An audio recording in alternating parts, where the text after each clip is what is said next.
I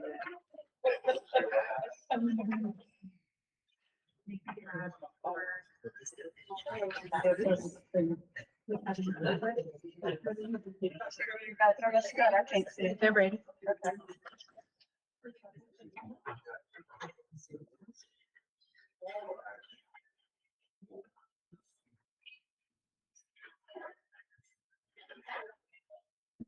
Good morning. We're going to begin with a moment of silence.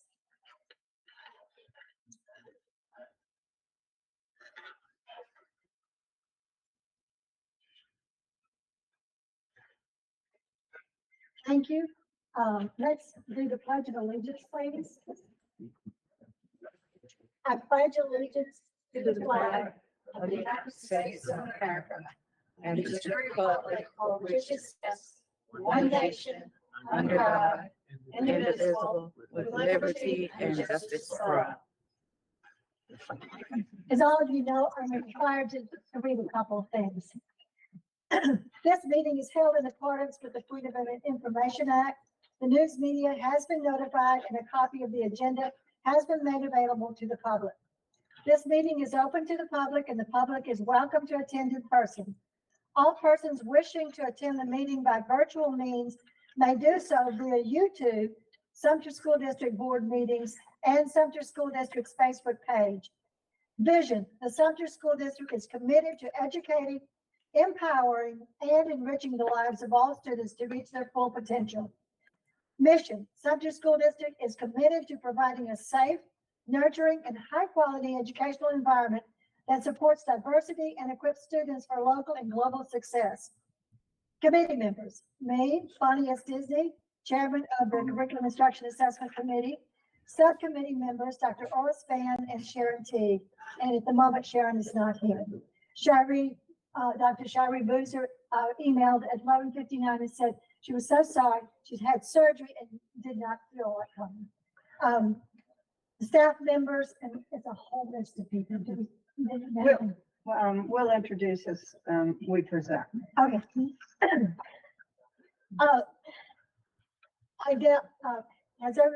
With the call to order, this meeting is now called to order. And the opening remarks, as we were looking out over you, you guys are the heart of our school district. And I so thank you for everything you do in academics and instruction and assessment and everything else.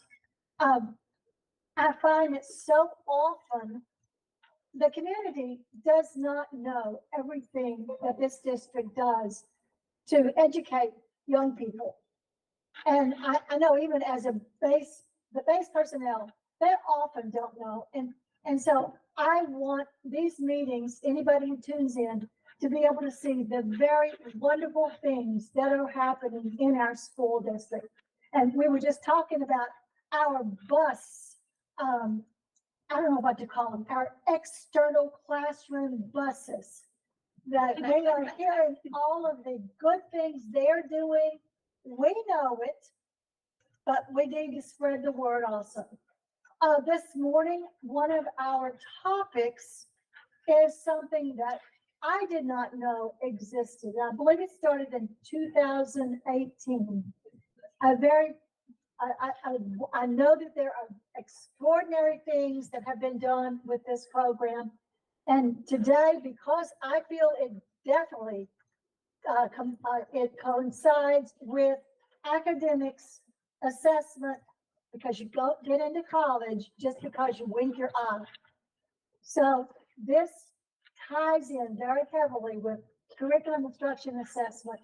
And I think it's an opportunity for us to learn about the program, and perhaps the grant will be extended for another group. I'm looking at our person over here. So we'll see. But anyway, we are going to move on with no objection. This agenda stands approved. And we are going to get to the heart of this meeting. And I believe we're going to start with Gear Up. Yes, ma'am. Ms. Scott, if you'll pull up the Gear Up overview, and Ms. King, serves as the Gear Up manager for Sumter School District. So thank you for allowing us to learn all about this program. All I know is what I could Google. I found on the federal website, I downloaded it, I learned about it. I do know it is tied in with our state, and somehow or other the money somehow is with Richland. And there's so much we do not know. I know these children started in the 7th grade. Yes, ma'am. That's about what I know. Okay. Well, we'll give you And that it does tie in with academics because they had to meet and if they needed academic help, etc. That's all I know. well, we'll do an overview of Europe this morning. Well, good morning. I'm Carla King. I'm the manager for Gear Up for Sumter School District. And Gear Up is gaining early awareness and readiness for undergraduate programs. Now, Gear Up is a federal grant that's administered by the Department of Education, U.S. Department of Education, that's designed to increase the number of low-income students who are prepared to enter and succeed in post-secondary education. Sumter School District is part of the Central Carolina Consortium for Gear Up, with Richland School District 2 as the principal partner. This is a partnership grant. So the other partner districts, in addition to Sumter School District, are Calhoun, Lawrence 55, and 56. Now, the goal of the Central Carolina Consortium of Gear Up, it encompasses what the national goals are, but in addition to that, we want our students to be prepared to enter and succeed in post-secondary education, but we want them to be able to do this without the need for remediation. We know that a lot of times the students enter their freshman year of college, they spend the entire first year in remedial courses. So we're trying to build student capacity so that their academic capacity, so that they are not going to need remedial education. All right, so the Central Carolina Consortium, the objectives of this particular grant, of course, are to increase the academic performance and preparation for post-secondary education for our Gear Up students. The second goal is to increase the rate of high school graduation and participation in post-secondary education. And finally, we want to increase student and family knowledge of post-secondary education options, preparation, and then financing for post-secondary education. Okay. So the Central Carolina Consortium Gear Up grant started in 2018. We were funded in 2018. And at that time, there were 3,378 seventh grade students at 18 middle schools within the consortium. And so those are students from Richland 2, Calhoun, and then Lawrence 55, 56. And then it included the 7 middle schools from Sumter School District. Now this slide, we are looking at these are the original participating middle schools and the number of 7th graders we've had at that time. And so at that time we had Maywood Middle. And we had a total of 1,246 7th graders. Now, our higher education partners for this particular grant are listed there. And notice that Central Carolina Technical College was one of our education partners.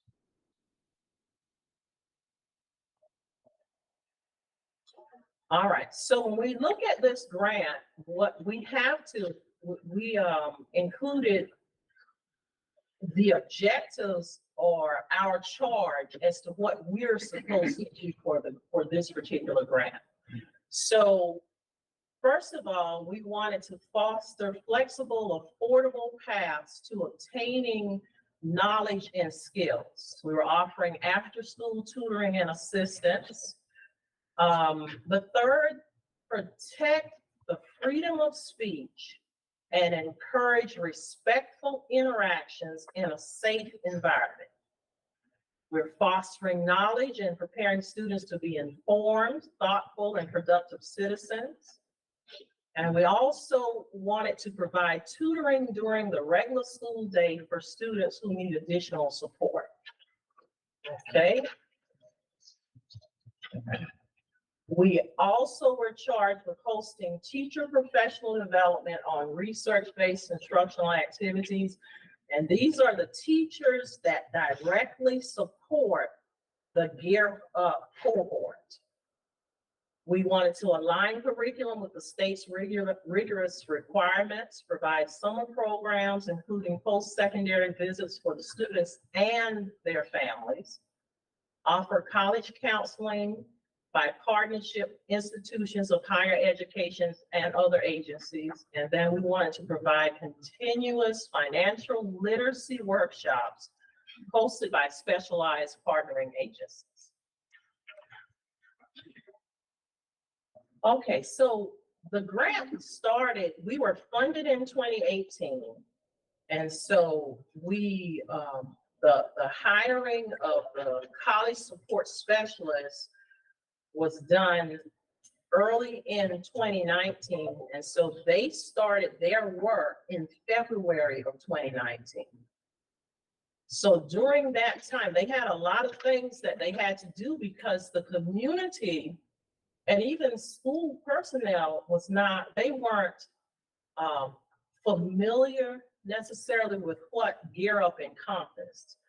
So it was a lot of parent workshops, family nights, making sure the parents were aware of the goal of what Gear Up was to do. But we did comprehensive mentoring, we did tutoring, homework assistance, there were family nights, academic and financial aid counseling, educational field trips, and that summer, there were a lot of summer camps, but the summer camps that summer were at the middle schools.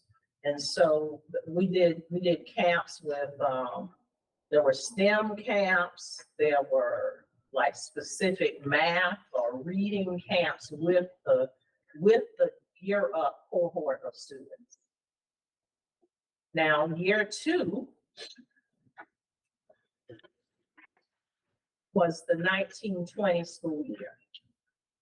Now, notice I have an asterisk there because that is the year that we were interrupted on March 13th, I think, with the COVID outbreak. But we were able to get quite a lot of things done, but it was the iTutoring tutorials. This was their 8th grade year. There was after school tutoring. There were morning homework lounge, college tours. They did a lot with cybersecurity and STEM activities.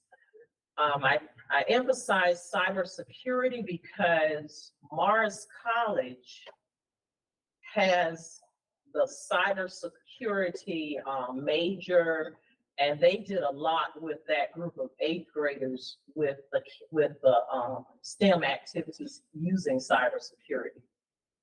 We had the financial aid workshops. The objective is to make sure every year continuously pour into this group of students information about financial aid for college, because we wanted to make them very familiar and comfortable with the fact that you don't necessarily have to pay for this. If you do what you need to do, you will have the assistance to actually go to college. We had the PSAT workshops, and then I had that iTutor teacher. The Gear Up hired its first tutor teacher during the eighth grade, because we had a situation at one of our middle schools where there was a math vacancy in eighth grade. And so we were able to use those funds to hire an actual teacher, a virtual teacher, that helped that group of kids along. And that it was eighth grade, it was the algebra class, and so it was a high need. We had family nights, we had parent workshops, just trying to make it convenient for parents. They were during the day. We would offer a lunchtime parent workshop and then a after-school parent workshop, just trying to make it comfortable or convenient for parents that were working. Community forums, college and career fairs. We had community guest speakers, supply. We do school supplies. That's the notebooks, anything they need. But that particular year, we included the calculator. So they've got their, we did the TI-84 graphing calculators, and of course, comprehensive mentoring. The next year, so we went out in the spring of 2020 with COVID. We weren't able to do a lot of summer camps, that kind of stuff. Everything was virtual. And we started the next year completely virtual. And so we did a lot of the same things that we were doing before. However, this year we had to, everything was done virtual. So we had evening meetings. We had supply drives where the college support specialist would you communicate with parents and they can't get to Crestwood High School, or they couldn't get to Lakewood High School. And so the college support specialist went to different places in the community where the parents would come through and pick up the supplies, because you were dealing with you're dealing with 10th graders at this point, with 9th graders at this point. We had college tours. We did virtual tours with colleges. We did a drive-through freshman orientations. And so the parents came through the parking lot and they picked up any supplies that the students need. We gave them they were issued their Chromebooks if necessary. And in the drive-through fashion, we did virtual teacher PDs. College support specialists even did home visits. Some kids, they didn't have transportation. So college support were sent out to do the actual home visits. They met with parents on off-campus locations, and of course, comprehensive mentoring. Okay. The next year, we're coming back to school at this point. This group of kids are in 10th grade, and the activities are both virtual and in person. So we had some of the parents were apprehensive about coming into the school. Some students still weren't coming in. And so we had teacher PD opportunities. We had the sophomore back to school bash. Now, what you've got to keep in mind with this group of kids, remember they're 9th grade, they went out in 8th grade. 9th grade was virtual. So they're coming into the high schools at this point and they don't know the layout of the land. And so we did the back to school bash where the kids came in, they had, they got a tour of the school. They, they got their schedules and trying to give them their school supplies. They got backpacks, whatever it was that they needed. We did the sophomore conference. We had financial aid workshops, college tours, college fairs. And then with tutoring, this year we started with the peer tutoring. So we had we did the peers tutoring, we did after school tutoring, and iTutor. Some of the iTutor pieces of some of the after school tutoring were actually after hours, because you had students that were, some of our sophomores were in, like they're on the football team, they're on the baseball team, so they couldn't come to after school tutoring. So we had, we started this with the iTutor that were available to tutor these students at their convenience. So in some instances, tutoring was occurring at 9 o'clock at night. Tutoring was occurring at 8:30 at night, 9:30 at night, just whenever it was convenient for this group of kids. We had, there was a Spanish, we had it was a Spanish cohort that we couldn't find tutors for Spanish, for the Spanish classes. And so we had special iTutoring, it was group tutoring, almost a class, that was after hours, and we did it through iTutor. We had the ACT, SAT, boot camps, and then we also did summer camps. Now, there were summer camps on campus, and we also sponsored kids to go to camps. Clemson University does a lot of engineering, that type of camp, dealing with STEM activities. University of South Carolina had those types of camps. And so we were able to finance students participating in that type of camp. We had a few that went to North Carolina A&T, another big engineering STEM school. And so we were able to sponsor those kids participating in those types of camps. And of course, we still do the mentoring. And then we moved to the 22-23 school year. And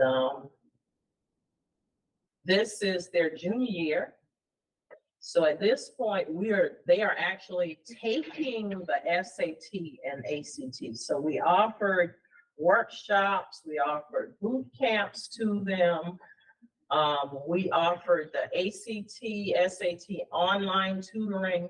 And then of course we did celebrations. So those that participate, those that, we were trying to get 100% participation in ACT, SAT. So kids had vouchers. They took the ACT, SAT, they could take it with the school, but we also took care if they wanted to take it on a Saturday. Those Saturday administrations, we took care of that also. And then we had, for those who took the SAT or ACT, we had celebrations for them, specifically for them, for actually participating in it. And then we celebrated those that did very, very well with ACT or SAT. We had financial aid workshops. At this point, this is the junior year, we were doing college tours, but we were doing day tours as well as overnight tours. So we were able to, the students participated and we did tours. We did one overnight tour that was to the Georgia, Alabama schools.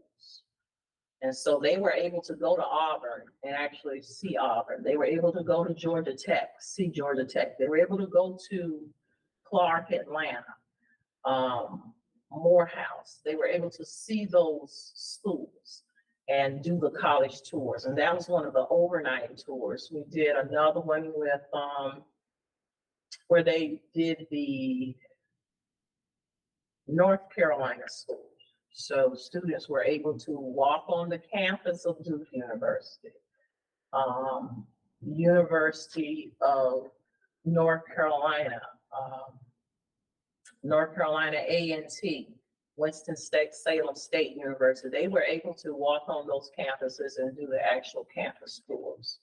Now, those tours were held during we did it over like the Martin Luther King holiday break. We did it over spring break, and then there were summer tours that they did for 3 and 4 days at a time. We supplied the college textbooks, parent and student workshops, college fairs, school supplies.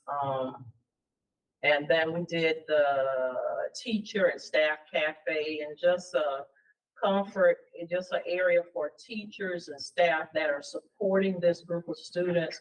We gave them just, just little snacks, things like that, just showing appreciation for what they've done. And then we did Gear Up University Camp, which was on the campus of Claflin University. We also did the Men's Summit, where the young men went to, it was a mentoring opportunity for young men, and it's sponsored, it was hosted by Clemson University. And we had quite a few young men go to that last year. And then, of course, we've done the essay workshops, and they're still ongoing. And then this year,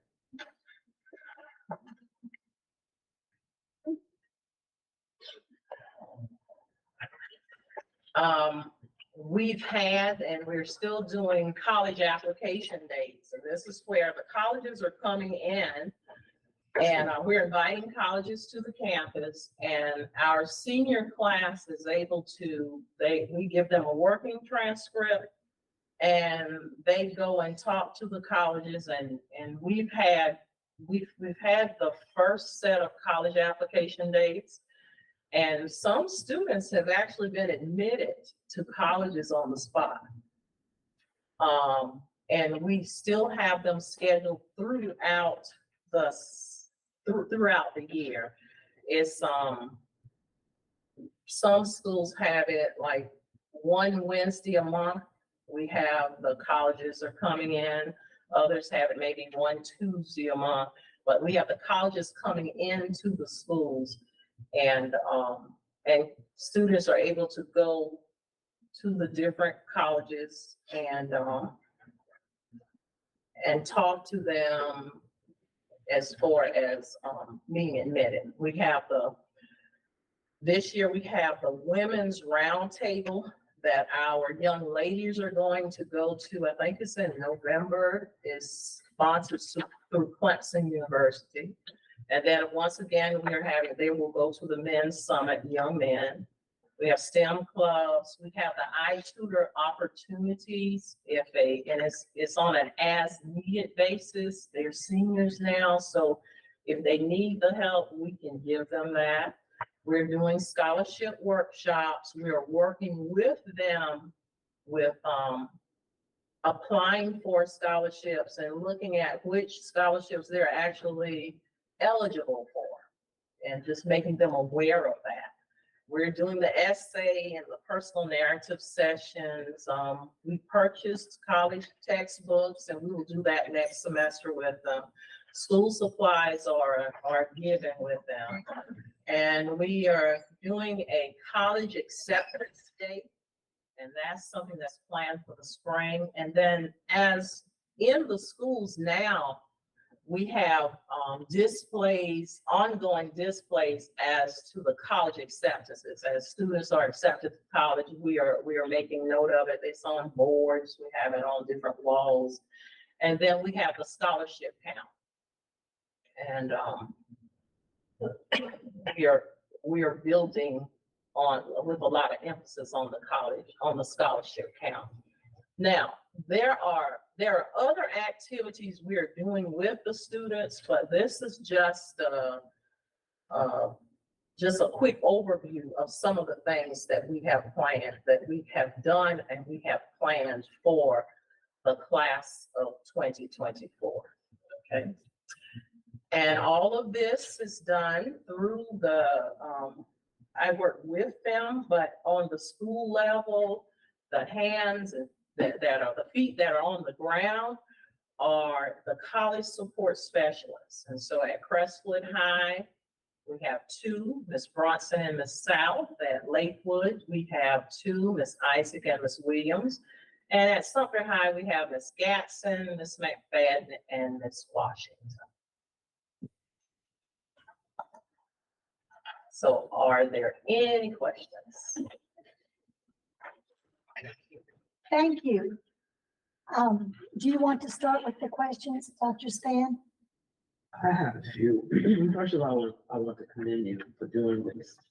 We've been trying to get our students involved at the lower level, and that's a good thing.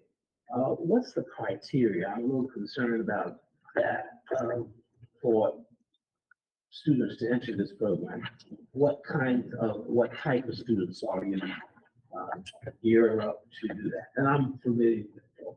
They're all a part of the program. The program is for the class, it's a cohort of students. So the students started in 7th grade in 2018.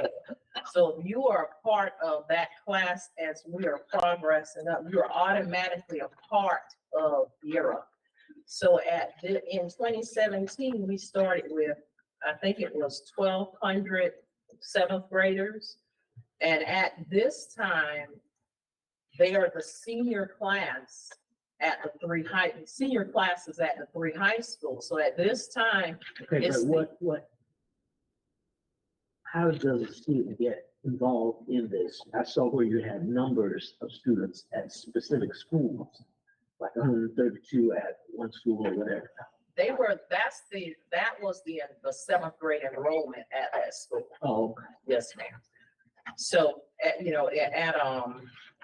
I think we had it listed with the actual enrollment, the 7th grade enrollment at the time that the grant.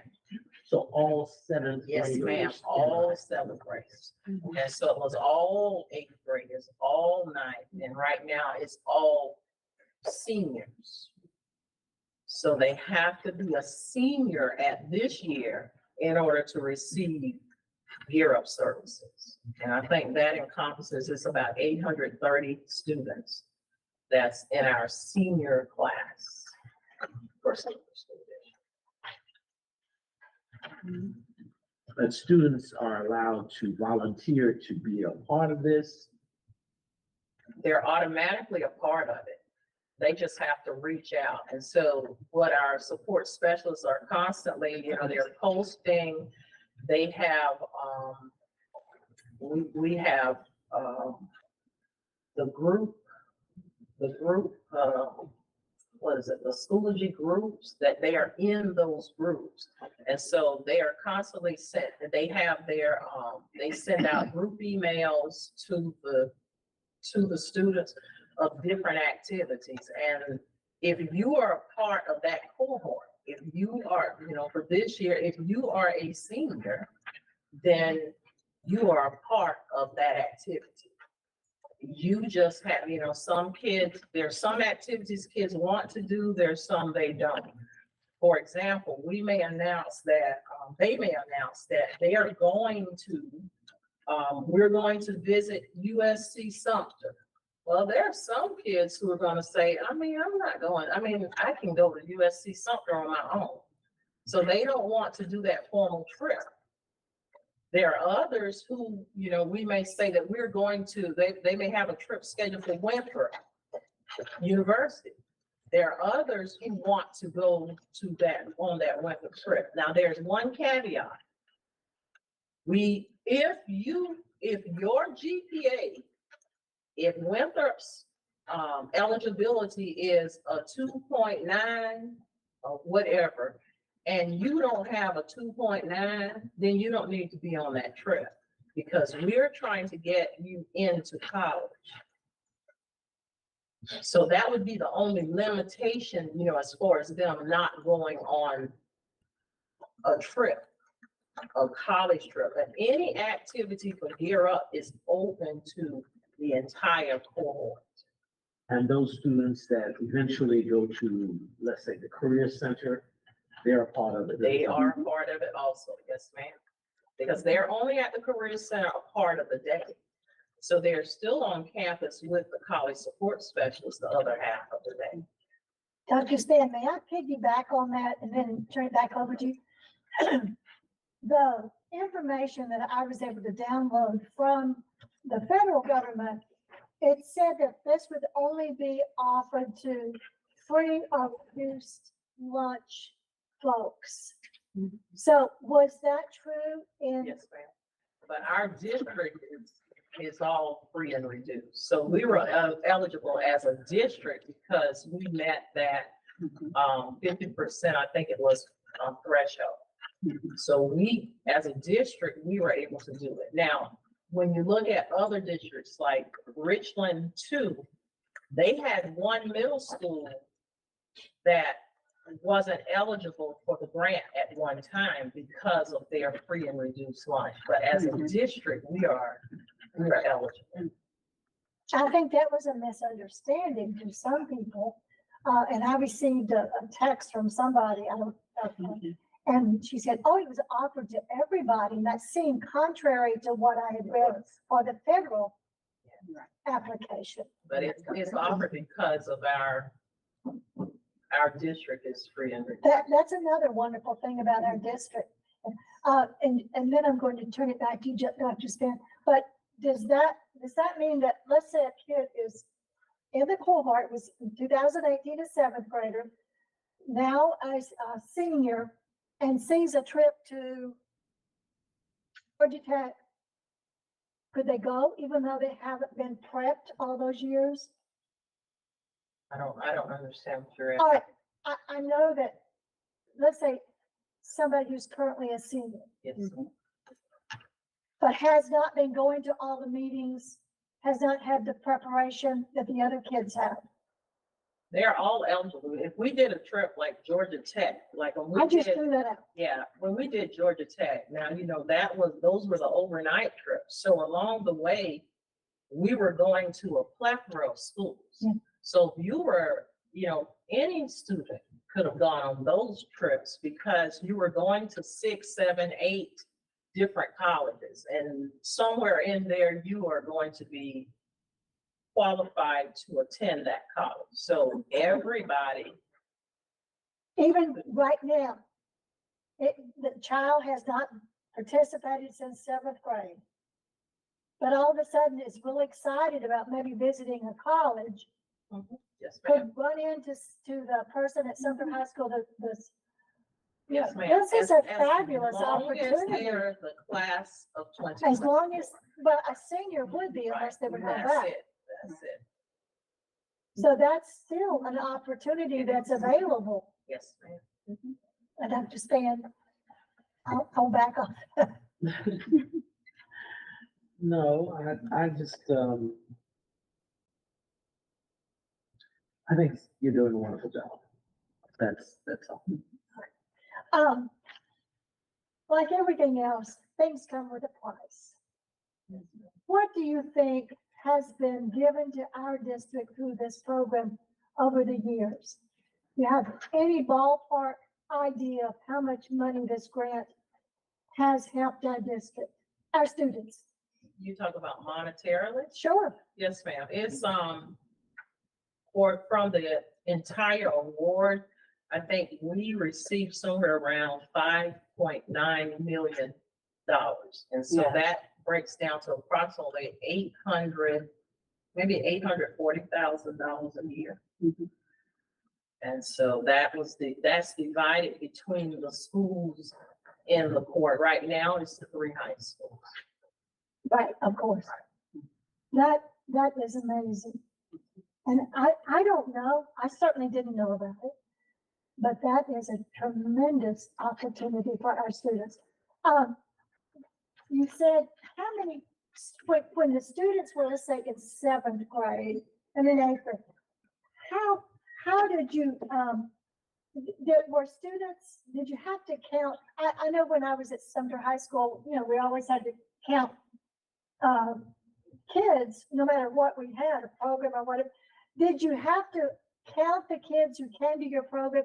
So if you had 1,000 some odd students eligible, did you count the numbers of those who participated? Yes, we have to sign, and I didn't bring them around with me, but they're called, the kids call them pink slips. And, any service that they participate in, they sign off on the pink slips. Any faculty member, principal, assistant principal, teacher that does anything to support this cohort of students, they signed the blue slip. Awesome. So we keep a record and, Of the tutoring also, any service that's offered to a kid, if a kid comes and asks to, right now they're going to college support specialists. Now they're going to guidance counselors and also, but they're going to the college support specialists in some instances, and they're asking them, I've got this scholarship I'm looking at. I need you to assist me with that. They sign off because that's a service that we're offering them. So they, and the kids know now, anything they're doing, they've got to sign the pink slip in order for us to keep records. some of you, I was able to go onto the website for Sumter High School. I just, again, that little Google and up it popped. I didn't see anything for Lakewood. I did not see anything for Crestwood. That doesn't mean it's not there. I didn't see it. It's on the website. For Sumter High, I think they had their own page, and that was just a choice. Right, and I But saw that. At Lakewood and Crestwood, when you go into the Lakewood website, one of the drops Okay. down are going to be Gear Up. The same thing with Crestwood. They're on the site, just in a different. And I saw that there were sponsors, and I saw them listed here. Now, were those sponsors through the grant money, were they paid a little, was it a paid position? That was all volunteerism? Right, those are, in order for us to fund the grant, we have to, have higher education sponsors, and then, there were like 25, maybe 28 more, community sponsors for, Richland, Calhoun, Sumter County. So those are the assurances that we get with the grant in order when we are applying for the grant. And they did that for free. Oh, yes. Amazing. When this group of young people graduate, there's a tremendous hole that has been offered. Will you be able to apply for this grant again? It all depends on the funding that Congress gives the Department of Education. At the time that we received this grant in 2018, there was a lot of funding going to the Department of Education for community partnerships. We have, and what's happened over the years, the amount of funding that Congress is allotting to the Department of Education is dwindling. So we have applied for the Gear Up grant 2 other times, and we were not funded. And it's just that the pot is dwindling. The last big, we were in the mix, I think that was 2 years ago. But the problem was for South Carolina, they only funded 1 grant that year. And that grant went to Voorhees College. And so they had a community grant and it's some neighboring districts that are part of that particular grant. We were in the mix. We were down to the final, but the funding wasn't there. Well, I'm thinking about, sometimes if you don't make a noise, nobody knows you have a need. And I'm wondering if Calhoun and Richland too, and Sumter School District could possibly have some conversations with representatives, and senators in Congress to see if we might have another grant. Do we have anybody who is perhaps willing to have that conversation? You had 4 schools, correct? Or 5 schools who received this grant? There are 5 districts. 5 districts. Yes. And we've tried, but it all depends on the funding that the U.S. Congress allots to the U.S. Department of Education. And then the U.S. Department of Education has to divide it into their different entities. And we fall under the community partnership. grants. So, that's, it's Gear Up, it's Upward Bound, it's all of those grants fall under community partnerships. So it just depends on the amount of money that Congress allots to, and we are competing with the nation for these grants. So, it just depends. All right, well, I'll leave that alone for a minute, however, I think that could be a powerful input. Do we have statistics? Numbers persuade.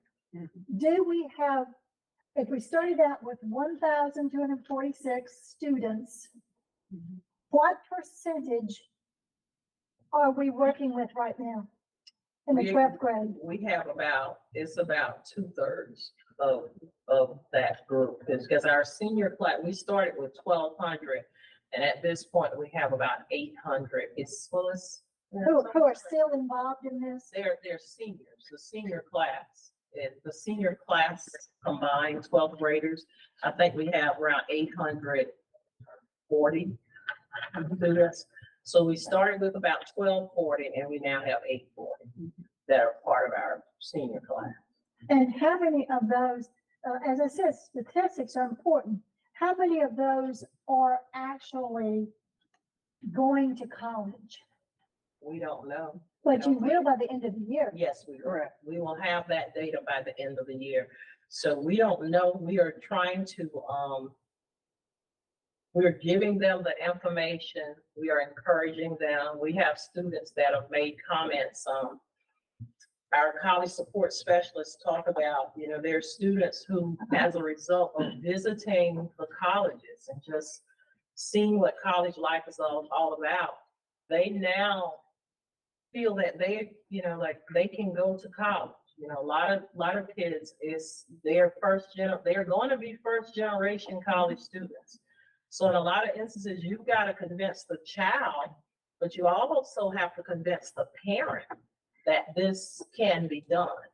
And so we are hoping that through our family workshops, our parent meetings, student meetings, and the exposure that we are giving this particular cohort, that students we will have many that will choose to go to.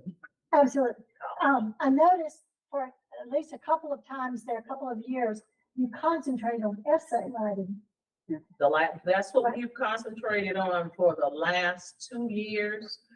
And that's a big part. Our kids don't like to write. And a lot of times they shut down when it's time to write.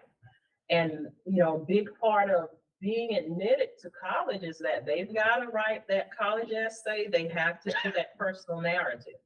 And so we've done a lot with them in ensuring that they have something in hand. When we did the camp this past summer, Gear Up University, that was one of the big takeaways, that was one of our big objectives for them, was that when they left that camp, that they had their personal narrative, at least they had a working personal narrative, or that essay written. Well, I have a suggestion, and you may have the same idea. What if you could get the students to write an essay regarding how Gear Up has changed their lives or been influential, and put these essays in an envelope and send them to our representatives? Could do that, because some of them in their narratives, they have talked about. And so that's a great idea. And maybe have English teachers look at them before we send them. We have our ELA coordinator here. Dr. Stan, did you have something? I just wanted to state that the federal government does not entitle us to these processes. What are we doing to find other avenues for funding for this program? Gear Up has been around for a long time from other, not just community-based, but other areas. And whether or not those schools are still active in it, I'm not sure. but I've worked with, community groups and things of that nature, doing some of the same, similar things that you're doing. And I commend you for it, but what other activities or avenues do we have in the South Carolina or in Sumter or what have you that would finance some of these programs or continue the financing of these programs? Because it's not guaranteed, as you said, that we're going to get the grant. And the federal government does not, I'm always reminded of that, does not guarantee that we're going to continue these grant things. So what are we doing at the school level to continue this program? Because that's gonna be 8 people out of a job, blah, blah, blah, and all that. Well, now at the schools, this is just our school, the objective we want all students to be college and career ready. That's our standards, that's what South Carolina wants. So in the schools, we have a college support specialist, so that's added on. But in the schools, we have the counselors that are there. We have guidance counselors. We have the career specialists that are in the schools. So their objective is So you're saying always that you're gonna fold it back in? to no, what I'm we're saying doing?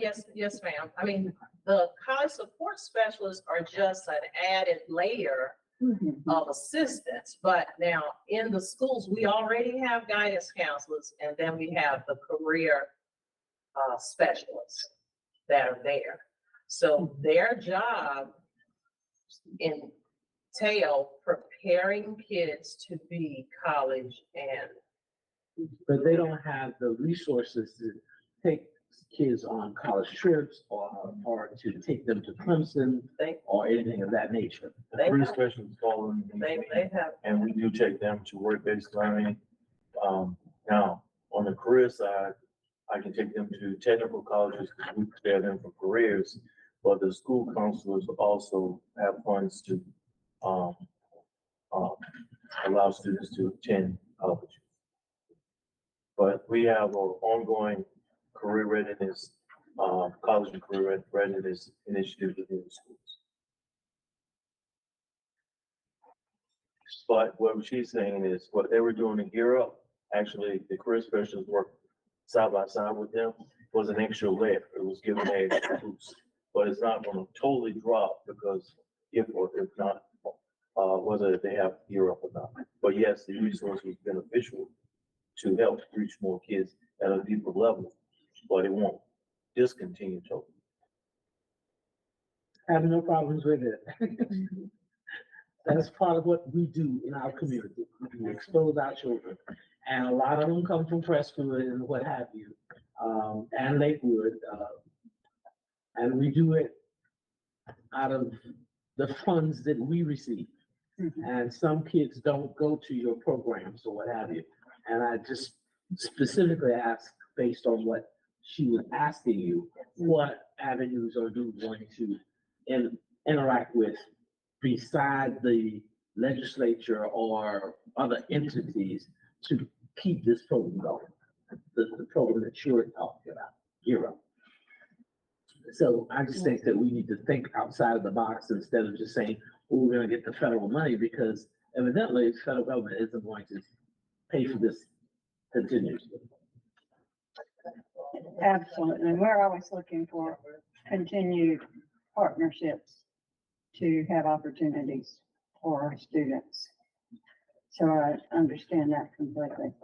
And as far as the data, that will continue to come in. The strongest data is going to be that freshman college report, because they will follow that cohort of students that additional year.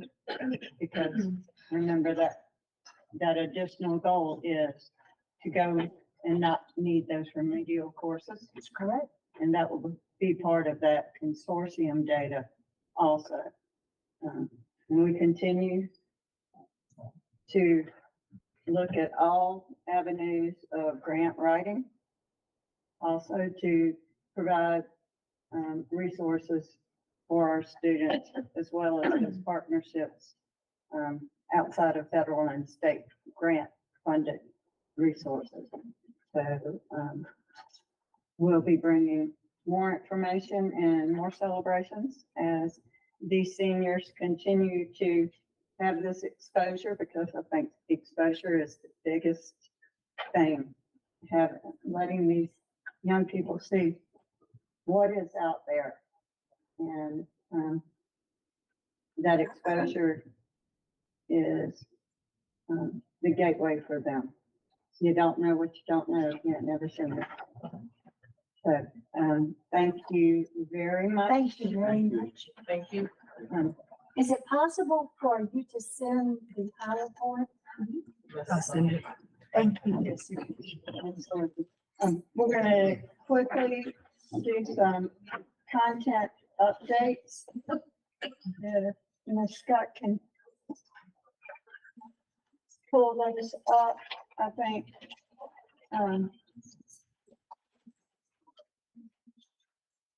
And we'll do some quick introductions as we do this. We'll go through this really quickly. We'll bring more information as we go. So this is a very quick overview. If you'll go to the next slide, Ms. Scott. First, I'll ask Ms. Jamie Lassard. This is just an overview, year at a glance to show you how our professional learning is set up. Of course, we're in the process of always in the mode of continuous improvement, and that's at all levels. Just as our students are continuously learning, we are as adults also. So Ms. Lassard, if you will share how we're transitioning. Sure. Good morning. I am Jamie Lassard and I work with professional learning in the district. So the first link that you see attached here is our year at a glance document. This is a document with all of our meeting dates for professional learning. All departments were invited to add their important meeting dates and professional learning opportunities. And the year at a glance was shared with all of the staff at the beginning of the year. And it's housed in our unified talent professional learning system. For organizing purposes, the content coordinators and specialists provide me with agendas with details about the upcoming professional learning, and I enter it into our system for participants to register.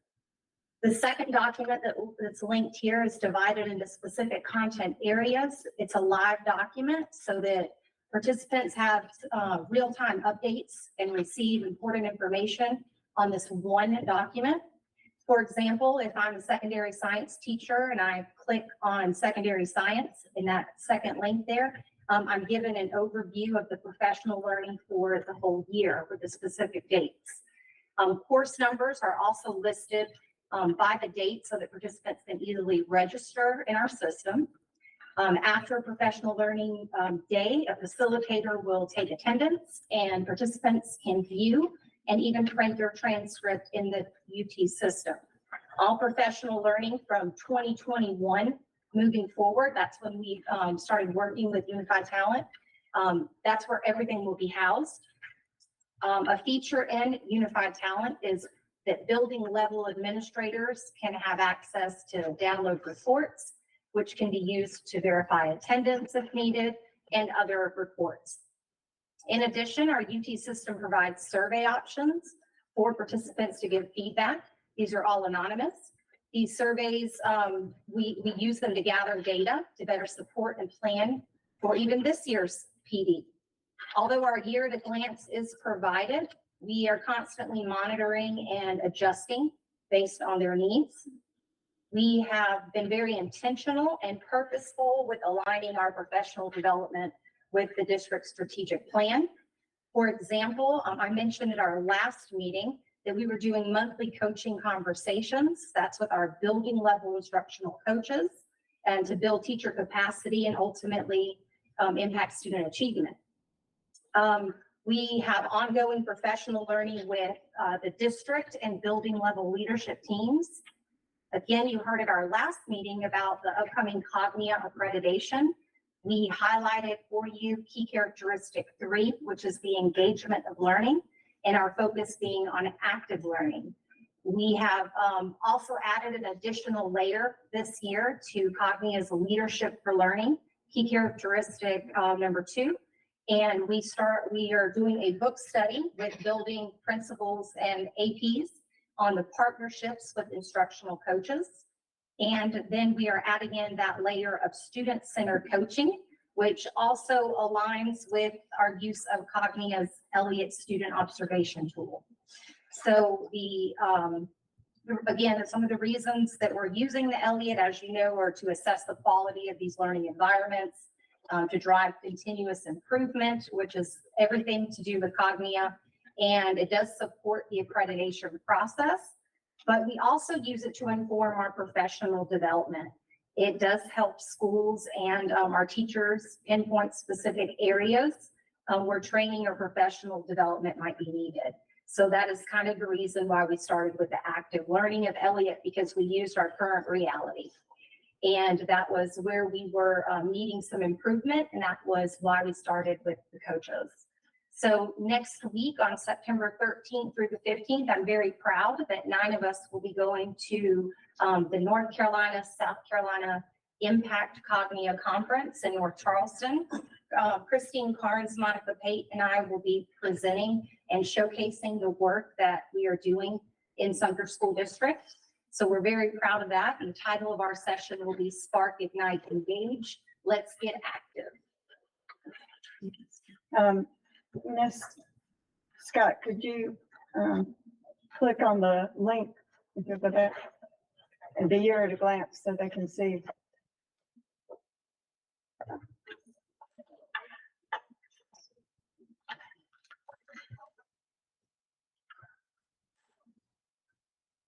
That gives us, so this has been out since March, so the schools, they know what the training dates are, so they can plan accordingly. Also for they have their identified school level trainings, their work days, all of those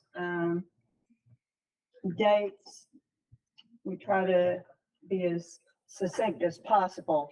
So also to make sure that we're not double booking, things like that. And if you can toggle back.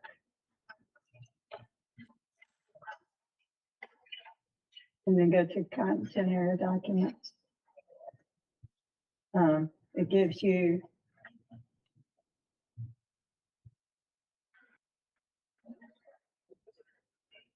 information, and you can see that you can go specific, the teachers can go specifically to their area, and it gives them the information for their area in the instructions, so they don't have to read through all of the information. So click on career specialist, for example, under special areas. Here's her, Ms. Linda Thomas is the coordinator for career specialist. Here's her information for the year. Here's what her topics are. So it's all laid out for the year. And this is based on the needs assessment and the feedback that we've received.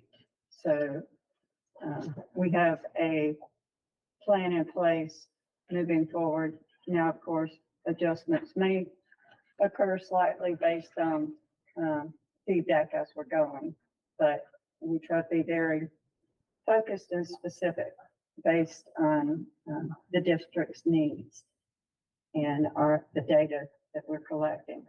Okay, thank you. And then I'm asked Dr. Laws. Yes, Thank ma'am. you, Ms. R. Innovation.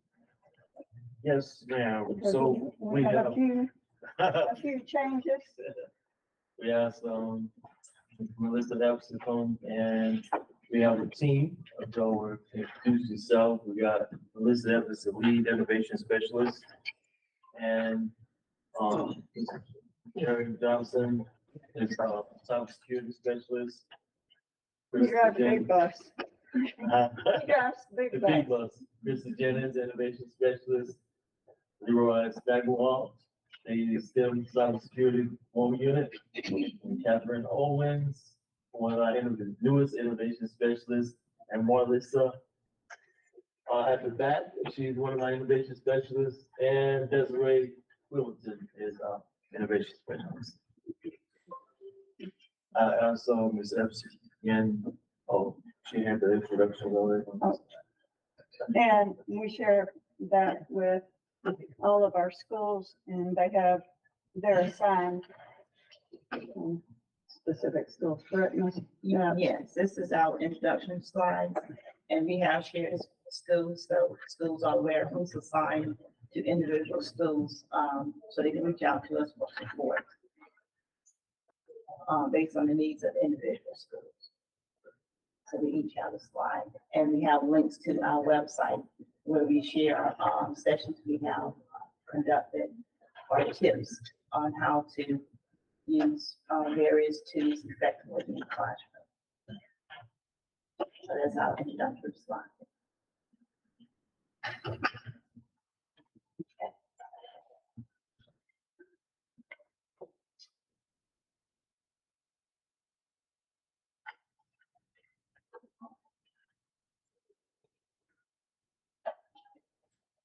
What have instructional innovative specialists been doing for the year?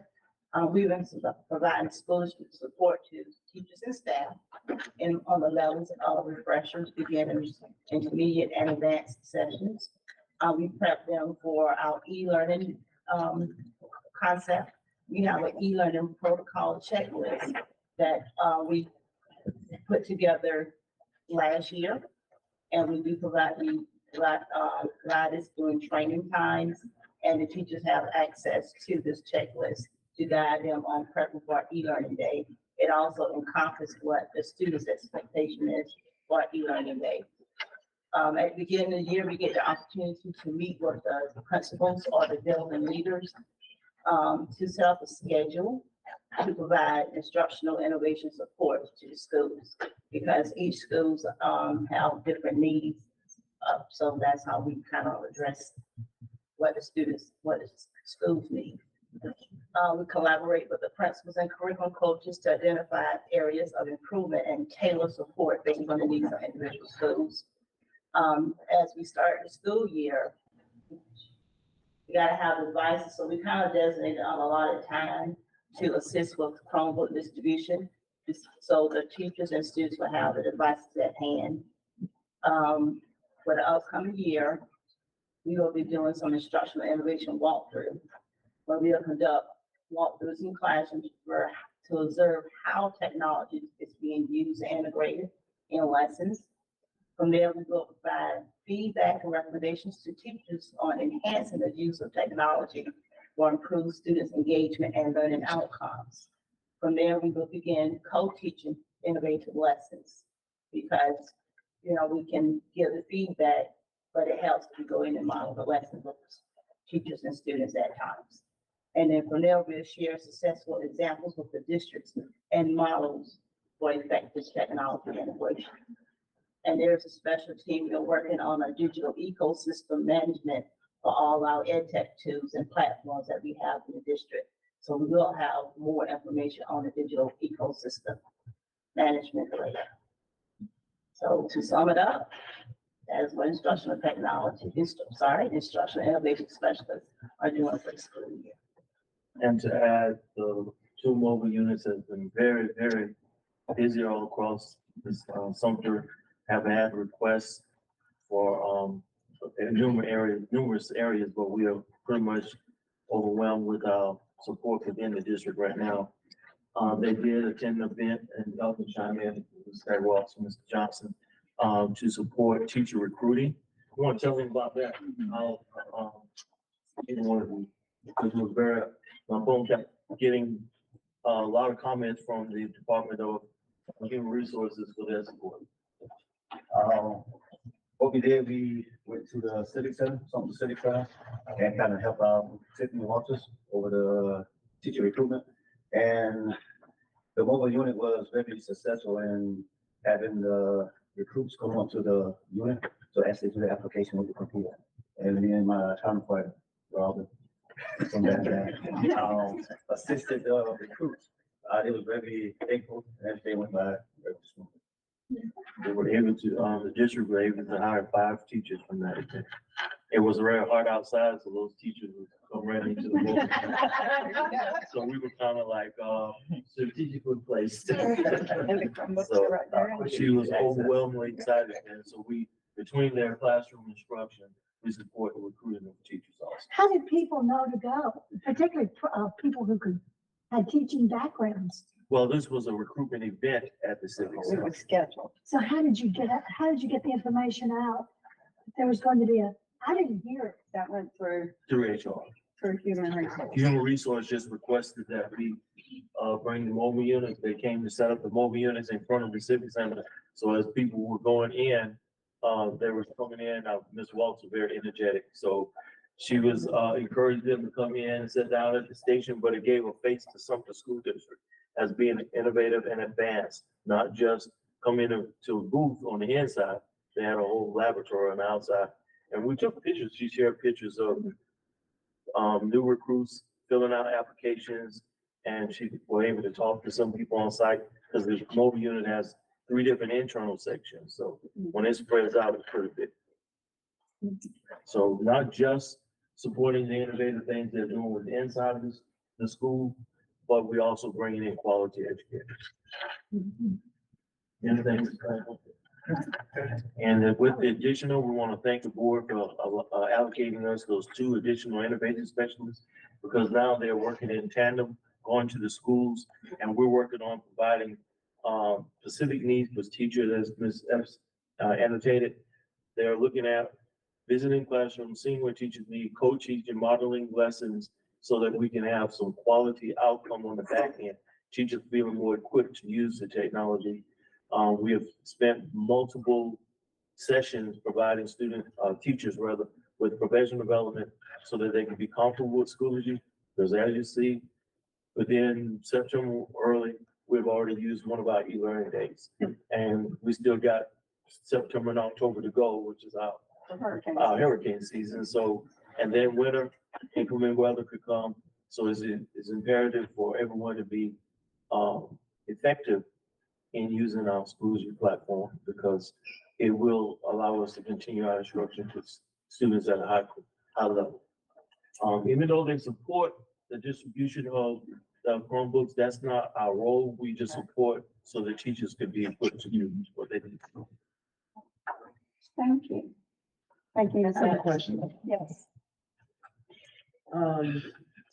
It's in reference to the Chromebooks, and it's the innovative part of what you're doing is appreciated, highly appreciated, because that was one of the criticisms that we understand was reported from the school district not being ready for COVID, that our teachers were not ready.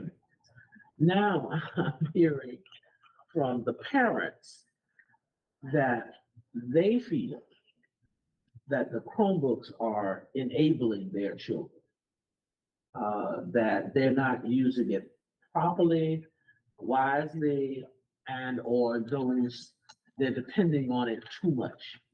And they're not really, and I'm talking about the young kids, you know, they're not getting what they feel would be the instruction that teachers should be imparting to students. So I have a concern with that. But I'm glad to hear that you're going into the school, working with the teachers and getting them prepared to actually know how to use the Chromebooks and when to use the Chromebooks. Correct. Because that's very important. Yes, and that's exactly why they are going into those classroom observing, because we still extinguishing some of those practice from COVID where the students just on the devices themselves. The devices are part of instruction, they are not the instruction. Devices should be used when appropriate, not all the time.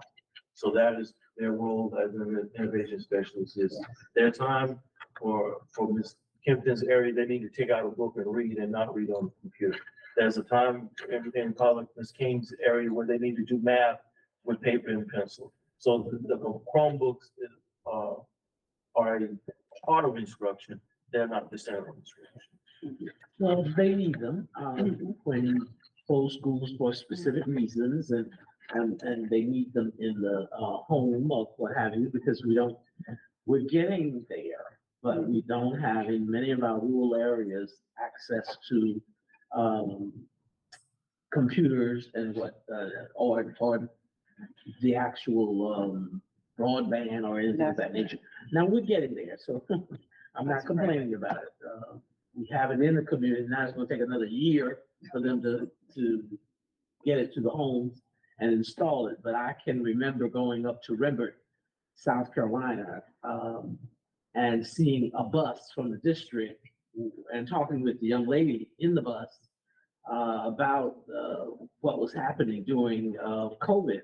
And she said the kids weren't even coming because they didn't have transportation, blah, blah, blah. And so they just parked the buses and the buses were just there. So with broadband and the initiation that South Carolina is putting on that, hopefully we don't want this to happen again, but if it happens again, we'll be better prepared. That's correct. We are working on the transition. Technology should be to enhance, not a substitution for instruction. That's where we're moving. And we are working as a team to assist in that. Yes, Good. thank you, Ms. And Ed. another thing also with the Google Workspace for Education, some of those documents, once you get it open, you can work when it's offline. So you still have to go to work when you don't have connected. That's getting much better. Thank you. Ms. Scott, Ms. Carnes is the ELA, elementary ELA, and now social studies. We've done a little bit of restructuring so that our grade span specialists can focus in their grade span areas. So, Ms. Carnes, if you will give an overview, Ms. Pate cannot be here this morning, so if you will just give her information also. All right, so in the area of ELA, of course, this year, one of the big things that we're focusing on is the implementation of the 2023 ELA standards. This is considered a bridge year because 2015 standards will be tested in spring of 24. We did decide to go full implementation in kindergarten through second grade. And this was mainly due to the extreme shift in the foundational skills standards. We wanted those kids to go ahead and start getting experience with those foundational skills before third grade. So then third through fifth grade will be full implementation in the 24-25 school year. We are currently working to realign curriculum resources as well as assessments to the new standards. We are also having a variety of professional learning opportunities. We started this last spring with an information session or an introduction session that was provided to school level coaches. And then those coaches went back to their schools and redelivered that to the teachers. Over the summer, the district as well as the State Department provided some exploration sessions to get teachers digging into those standards. The State Department, the Office of Assessment and Standards is continuing that training throughout this year. For starters, our reading coaches will be attending a train the trainer session that focuses on those foundational skills standards. And then those reading coaches will go back and deliver that to their teachers at their schools. As far as instructional materials for ELA, we are entering year 2 of a special adoption that was sponsored by the Office of Early Learning and Literacy. about, I guess, 3.5 years ago. 9 of our schools, our PLP schools, we did an official curriculum audit with the State Department. And out of that audit, the Office of Early Literacy and Learning decided to sponsor a special adoption, and our district adopted Savvis My View Literacy. So this is the second year that we have that ELA curriculum for elementary schools. Now, this school year, they're already in the process, and we should have some information probably in October or November. But this year, there's a full state adoption for ELA materials K-12. So we'll be going through that as well. And then the other thing that we have going on in elementary ELA is the foundational literacy skills training.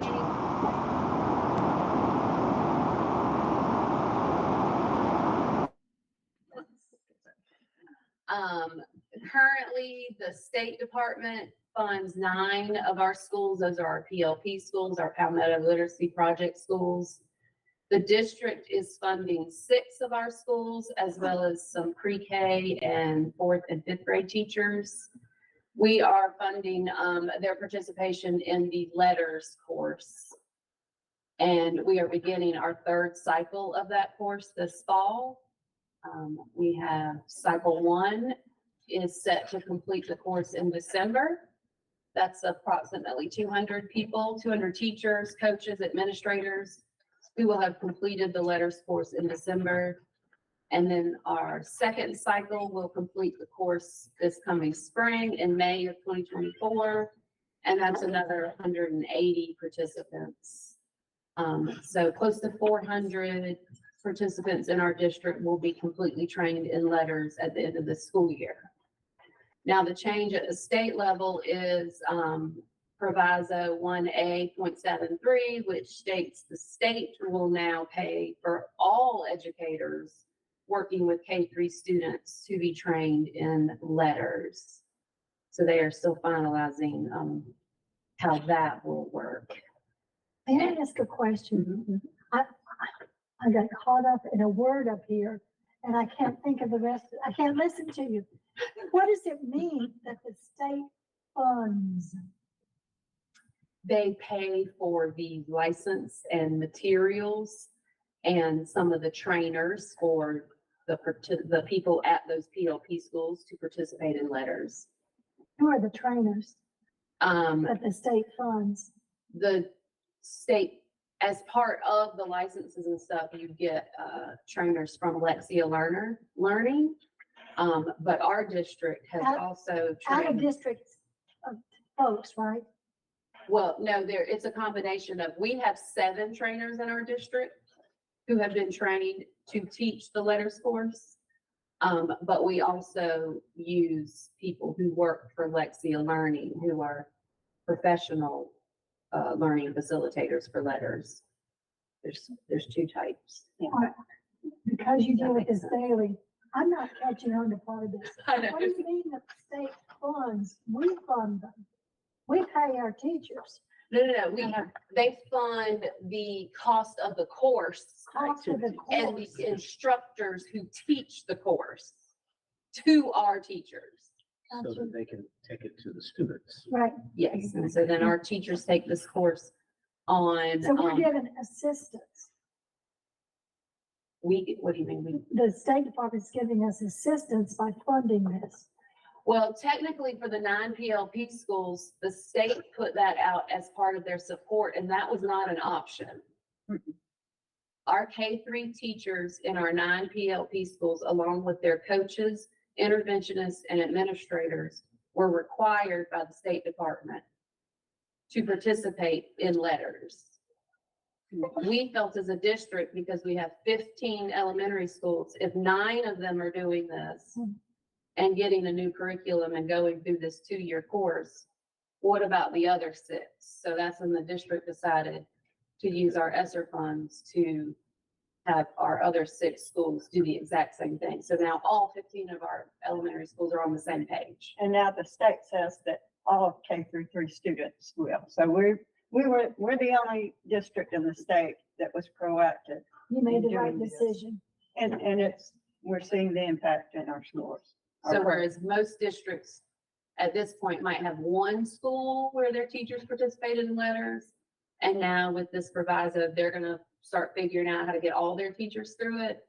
We've almost gotten close to 400 through it, as well as trained 7 of our district level and school level coaches to be facilitators as well, in hopes that we can sustain this a little longer. And provide ESSER, that support. ESSER goes away, but are we going to be okay with that? Well, now that the state is gonna pick up They picked it up. all K-3, all teachers working with K-3 and not just those at PLP schools. That's the difference. They were doing those at PLP schools, but now it doesn't matter what school. All K-3 educators are gonna be required to do this. And so when they merge in the middle school, they've had the same background. And when a teacher completes letters, they, not only for each volume do they get 120 hours for recertification, but when they complete the entire course, that is their Read to Succeed courses. They get their Read to Succeed teacher endorsement that way. They don't have to go off and take an extra class or anything. And then, we do have a teacher task force, which this year is now the ELA and social studies task force, made up of teacher leaders from all schools. And our main focus there, we meet monthly to, provide professional learning for them on curriculum and assessment alignment and content integration. You get that, viewpoint from the teachers there. Okay. And then for Ms. Pate, for math and science, pacing guides for the 2023-24 school year are updated and loaded into Schoology. And I'll just add, that's pretty much for every content area. That's where we house all of our pacing guides and curriculum resources are in grade level Schoology groups. Additional support has been provided for the science textbook, HMH into Science. HMH has been providing training and office hours for teachers, made that available for teachers. Common assessments have begun. I believe math's first common assessment was distributed last week. And again, that's something that we're doing in all content areas. We'll have district common assessments that are distributed to teacher trackers during a certain window according to the curriculum and the pacing guide.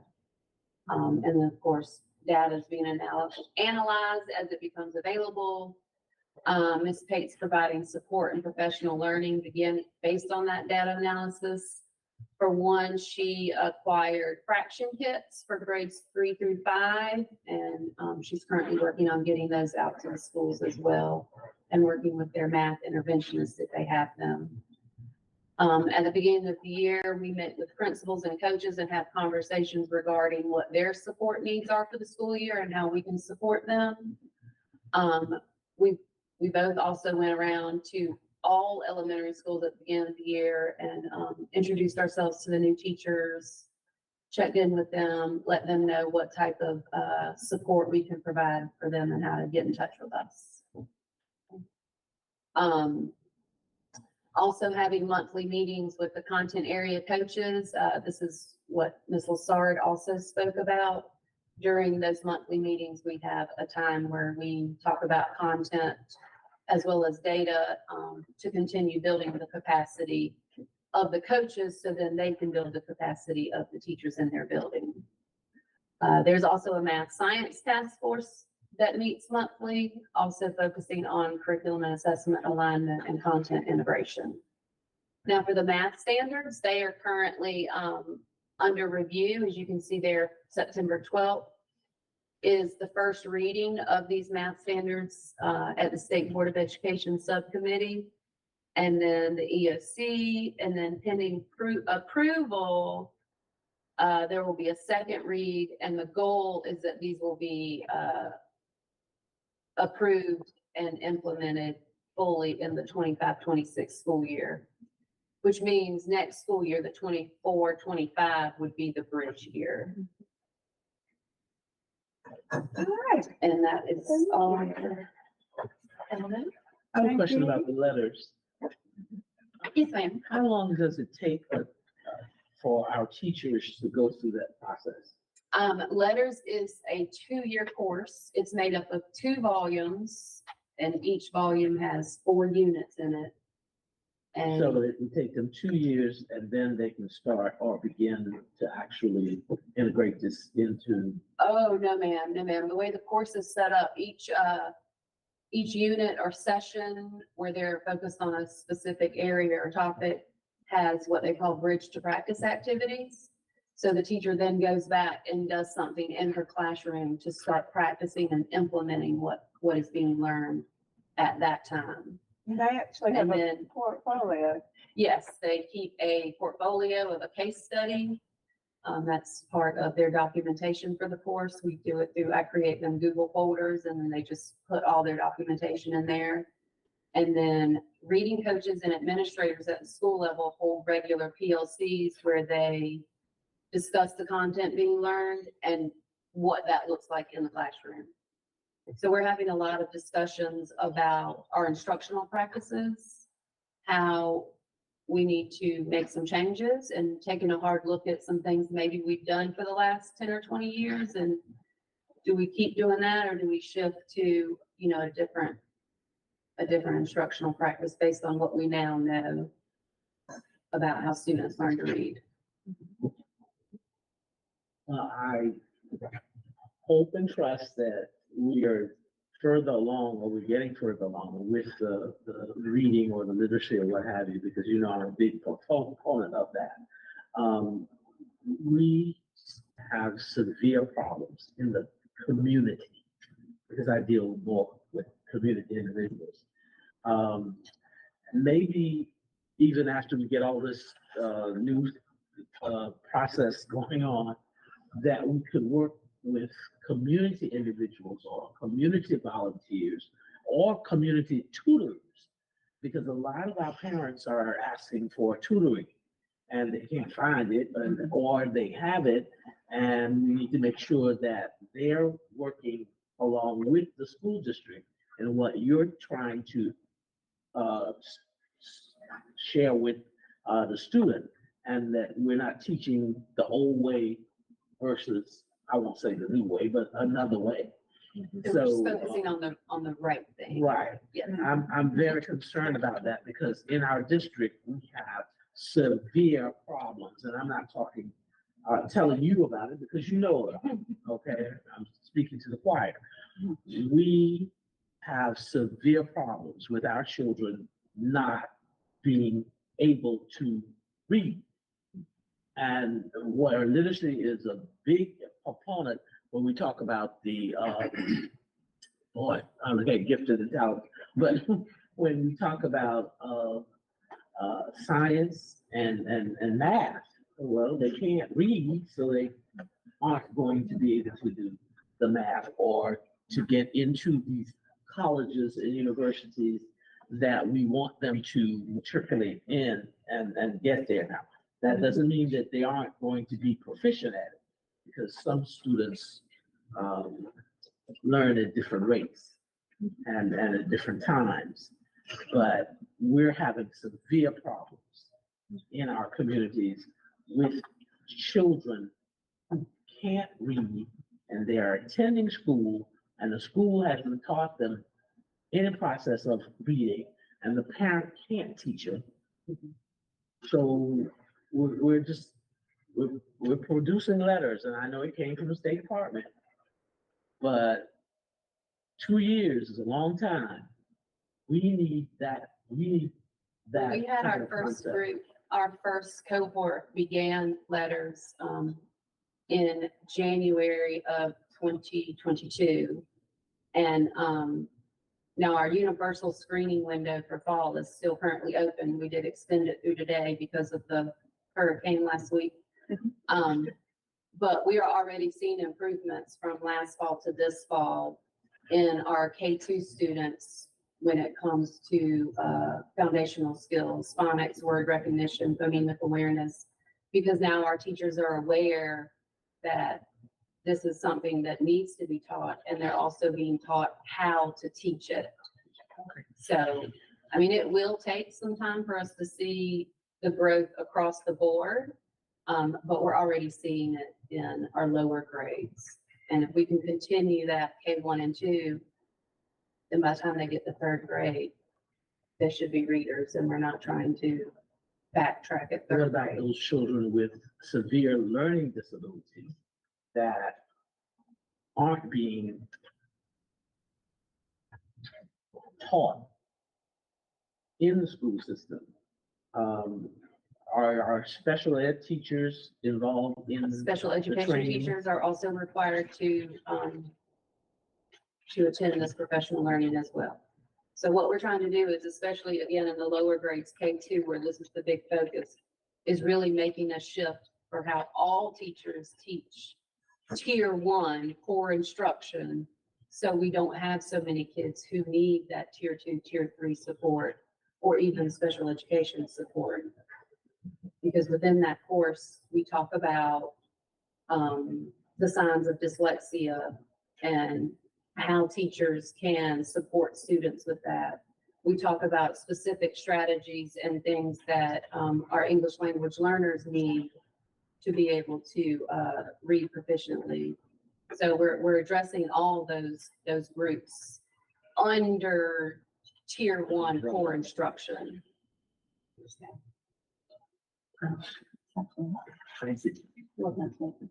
Thank you. All right, we have a new member of the academics team, Miss Heather Clements. We are very happy to have her. She is the coordinator of fine arts and gifted education. She has been here, how long now? Since, July 17th. July 17th. And she's been a whirlwind since July 17th. Hopefully we'll have an office for her one day. Good morning. I'll start with fine arts. We are so incredibly thankful that Mr. Phillips initiated to the board last spring the need for monies for the fine arts department. Of course, that would be our visual arts department and our performing arts department. And already we are reaping rewards from those monies.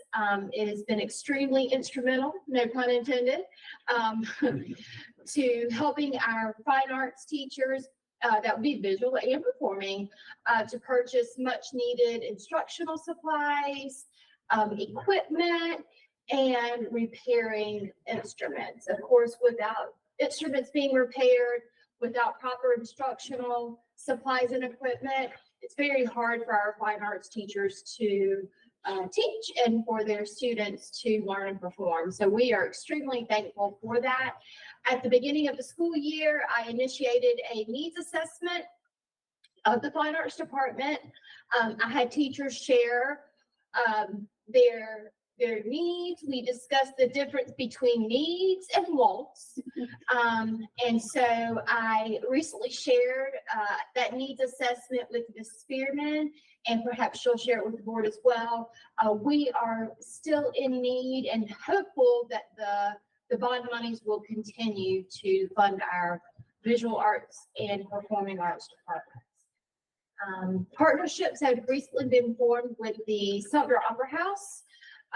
Mr. Seth Reamer and Carrie Graber, I met with them last week, and we discussed different opportunities that would be coming forth through the YES grant, that would get our students who may typically not have experiences, in the arts, get them out into seeing different productions that were being put on through the Opera House. We also have, or I also have been in contact with the South Carolina Arts Commission, speaking with them about arts integration opportunities, professional learning for our visual and performing arts teachers.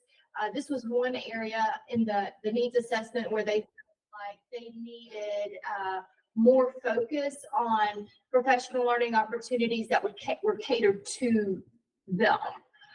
So I'm working with the Arts Commission on that. I will also be a part of the very first cohort for district arts coordinators because part of my position is being funded through a district arts grant. And so actually at 3:30 this afternoon, we have our very first meeting. So I'm extremely excited about that. I will have a mentor that I work with that has a position like mine within the state. So I feel that would be very beneficial for myself and for our fine arts department in our district. So we've also shared out numerous grant opportunities, scholarship opportunities, and awards opportunities offered through our state department and also through other arts entities. I've put links there to those opportunities so that you can see them. This information has been shared with our principals and our teachers alike. I will do my due diligence at writing grants pertaining to the district. There are school level grants as well. I'm hopeful that Kimberly Mott from the South Carolina Arts Commission will be joining us on our PD Day, October 6th, to share more about grant writing, fundraising, and advocating for the arts with our fine arts teachers on that professional development day. So that's all I have for fine arts. Are there any questions before I move to gifted? Oh, it's still the same slide. Thank you, Shelley. So elementary gifted students are still served in our district through a pull-out model. It's known as Quest. Our secondary gifted students are still served through a special class model, honors or AP or IB when they reach high school. Our elementary teachers, along with myself, are currently taking a look at some different gifted curriculum options, as well as some additional screening measures to be used in the district for implementation next year. We are so thankful this year that we are going to be attending the National Gifted Conference in Florida. So I'll be taking myself along with 5 of our Quest teachers. So we are looking forward to that. Each school has been asked, and this is elementary and secondary, to form a gifted placement and removal team. So we're looking at working with these teams as we determine at the end of the year where students should be placed in terms of honors level courses. We're seeing that many times, and this is one of those things, if you don't know to do differently, you do it the way you've always done. But we're noticing that we have students who are leaving the elementary school and being placed in all levels of honors classes. And something I'm getting across to our guidance counselors, our administrators at the secondary level is just because a child is gifted does not mean they're always gifted in all areas. So being able to sit down, take a look at their data, and deciding where they should be placed when it comes to those honors level courses. And then I'm also in the process of creating a district level gifted handbook for our district that will spell out a lot of procedures and protocols in terms of placement, removal, programming, that type of thing. A question. Many years ago, Quest, it was called something else. Used to be, Challenge was held after school. I take it we don't do that anymore. No, ma'am. It's going to be Yes. and your your fine arts, that does include our drama departments at the high school Yes. and the Renaissance singers, the choirs. Yes, ma'am. Okay. And I'm a product of our summer arts programs. So. Awesome. What about, I remember a good while back, there was even a dance class. Yes, and actually the Crestwood High School has a dance class. They lost their teacher last year. So they did not have dance last year, but they've recently hired a long-term sub that is going through one of the teacher recruitment programs to get certified. And so they are starting that dance class up again at Crestwood. So we're excited about that.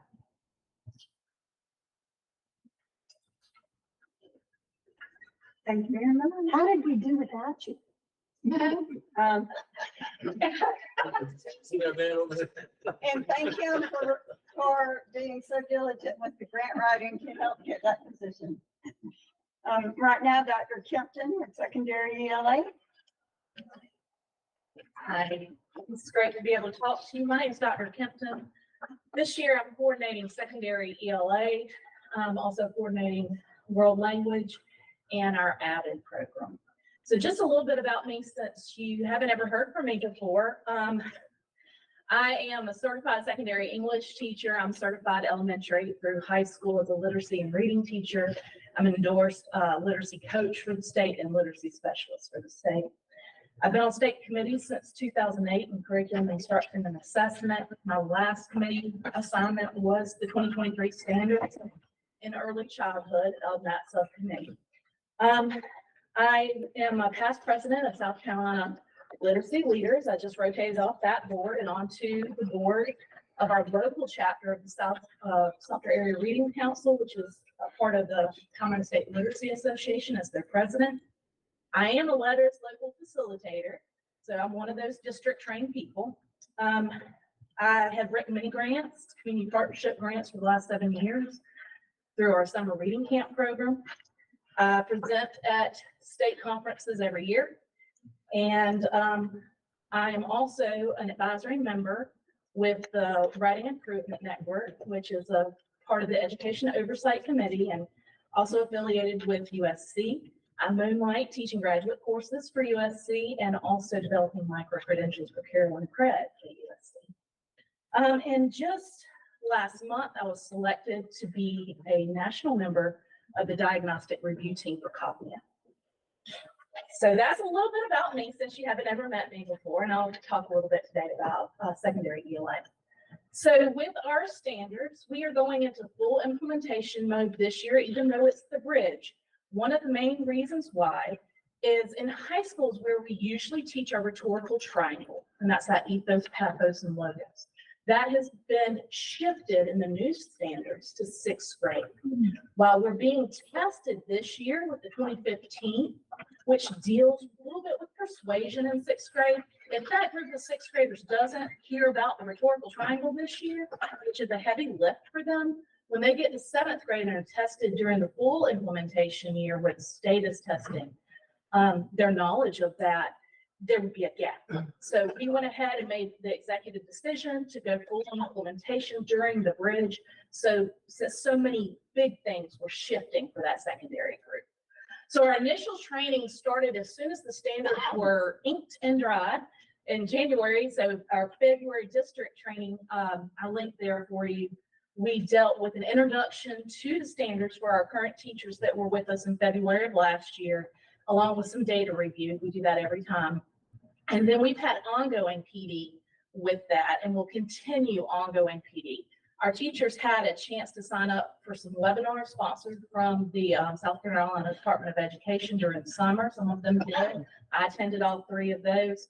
I'm going to a train the trainer session. I just got word last week that they've opened up 3 more slots. So I'm hoping to take some secondary coaches to that if they're available so they can be leaders in the district as well.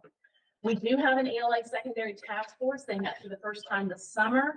They jumped right on the ball with aligning our curriculum and our pacing. That we went through a data review. They selected Common Lit 360 as our curriculum for this year, which raises that rigor to match our standards. And then they were tasked with looking at how are we going to support the lift with our teachers to get to where we need to be with these new standards. That's ongoing, but they went ahead and aligned all of our pacing. Right now, we are working on, through the school year, we meet once a month, and they are looking at updating our protected novel list. this month, they were tasked with an inventory of what's in the buildings to see what's there, so we can start to look at our list. They have not been updated since mid-2000s. So they're going through to look at what do we have physically on site, what might we want to add. And so that's going to be an ongoing process all year. We're also in the midst of aligning our district rubrics to the South Carolina Department of Education rubrics. They are working at that at the South Carolina Department of Education, but it'll be a holistic rubric, which is great for a state assessment, but it's not so great for a classroom assessment. So we're looking at an analytical rubric based on that state rubric so that we can give more granular support to our students to improve their writing abilities. So that is something that they've started. They looked at the informational expository rubric to start, provided feedback. That feedback was incorporated and gone back to the team. So we'll go through that cyclical review process throughout the year so that we can have some solid analytical rubrics. I've linked our district ELA curriculum folder for you to see some of the work that they've done and that they're continuing to do. So it's some things you might see that say draft on them, like the protected novel list and the rubrics, because we're constantly refining those this year as we're going. The other area that I coordinate is also AVID, and I'd love to give just a little bit of background about that. Last year in 2023, I asked our AVID seniors to be tracked.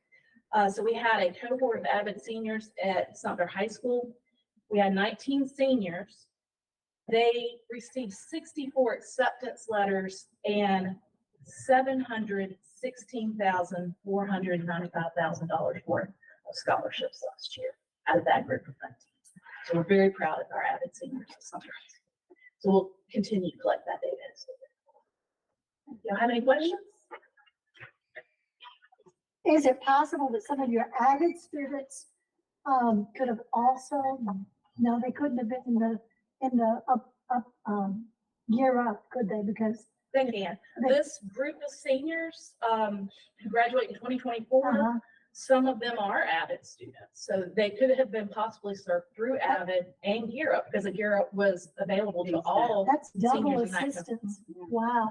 And so I've got just a little handout for you guys about what AVID is with the link to our website. Yeah, I'm familiar with that. I love it. It's expensive though, isn't it? It is. And, but it is worth the, it's worth the price. I started with AVID, back when I was a South Carolina reading coach for Westside High School and T.L. Hanna High School and Anderson School District 5. So I started getting training with AVID then. When that grant ended and I went back into the classroom, I was an AVID trained English teacher with Westside High School for 3 years before coming to this district. So I was over the moon when this district decided to pursue AVID. And I feel like I've come full circle now as the AVID director for the district, because I've actually used AVID strategies as a coach and as a teacher, and I know they work. I like to say I've been with AVID since before the O.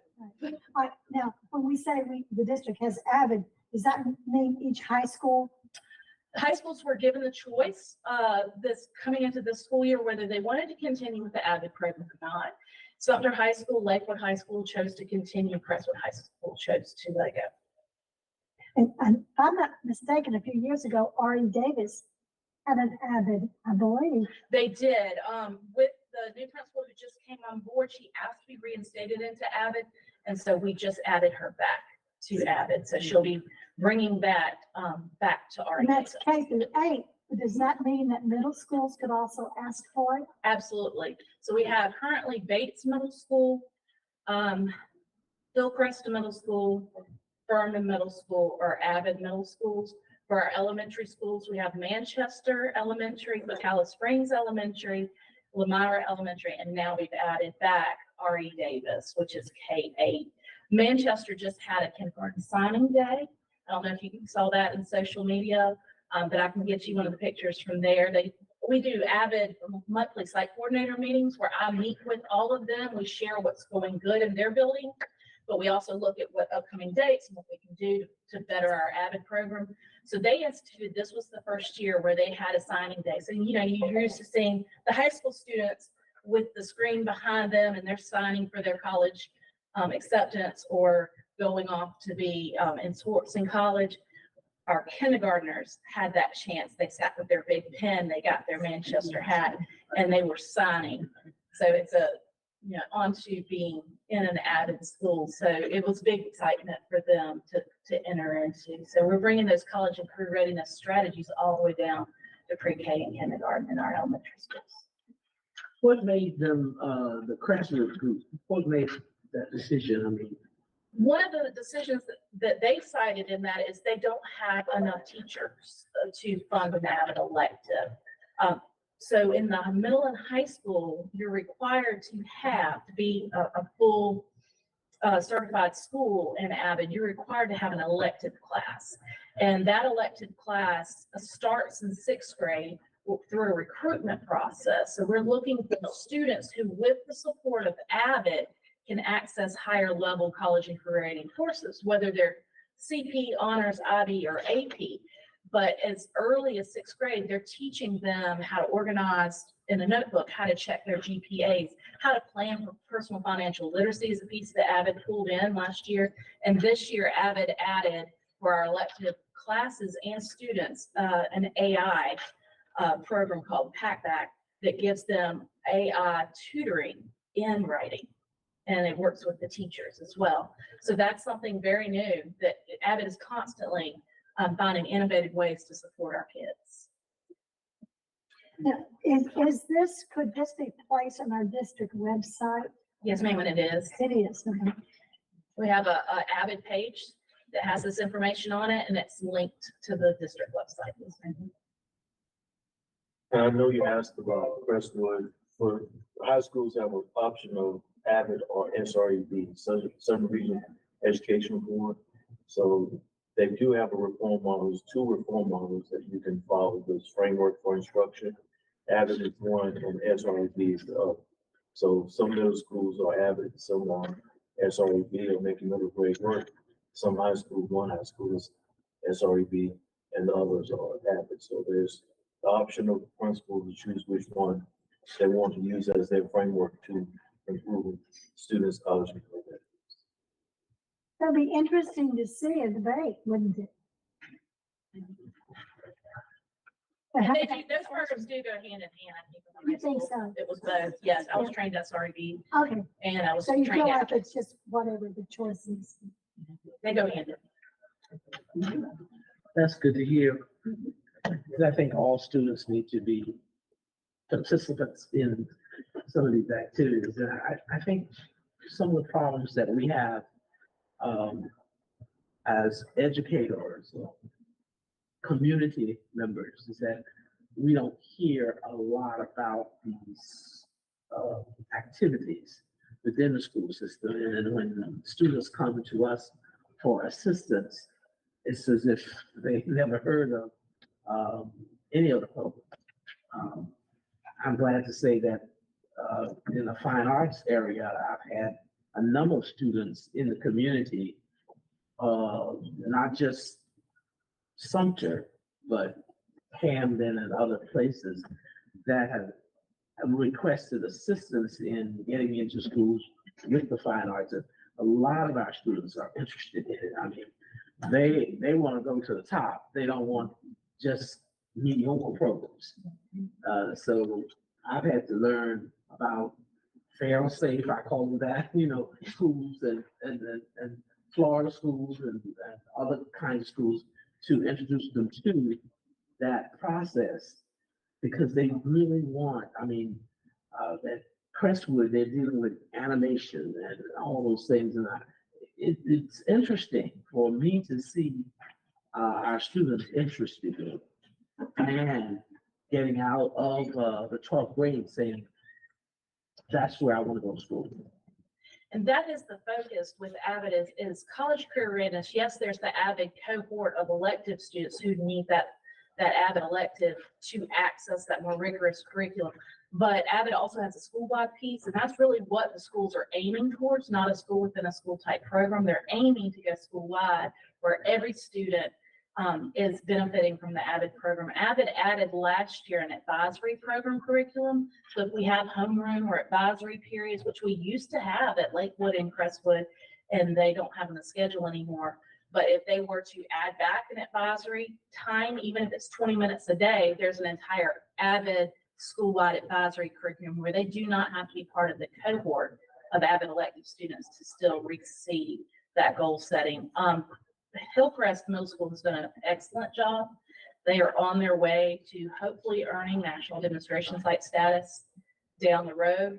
But they have done an excellent job, especially on the half days that we have for school level PD.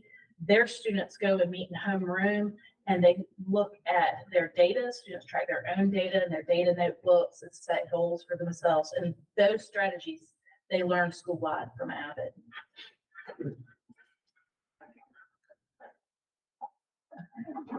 Thank you. Yeah, Ms. Scott. All right, Ms. King?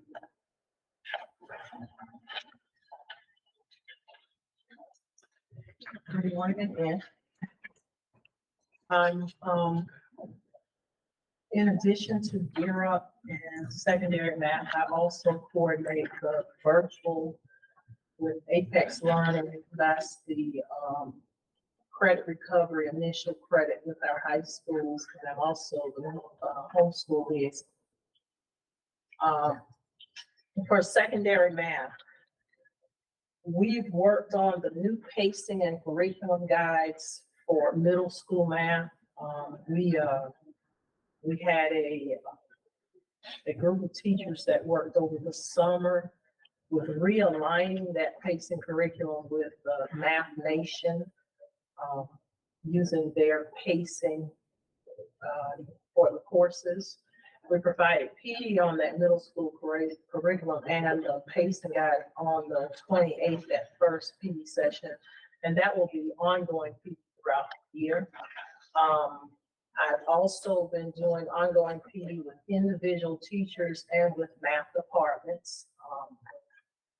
We also revamped, had a team of teachers come together and revamp the Algebra 1 pacing guides for curriculum, and that's the curriculum and the pacing guides, and that's for the year-long and the semester classes at our high schools. Our courses are 4-4 blocks, so it's a semester, one course per semester. And at our middle schools, we have the year-long courses. The common formative assessments for math courses are ongoing. We Is had it math? Math? for No. math. No, It's not math. No. not at the high school. We've had the beginning of the year conferences with the school leadership teams, that's been the secondary coordinators. We have the math department meetings as well as department head meetings. They are ongoing. I'm coordinating the University of Florida research study and PD with Algebra 1 teachers, and this is a research study with utilizing units of Math Nation. And this study is funded by the Bill and Melinda Gates Foundation. It's looking at students' attitudes and how they react to the way that the math problems are presented to them.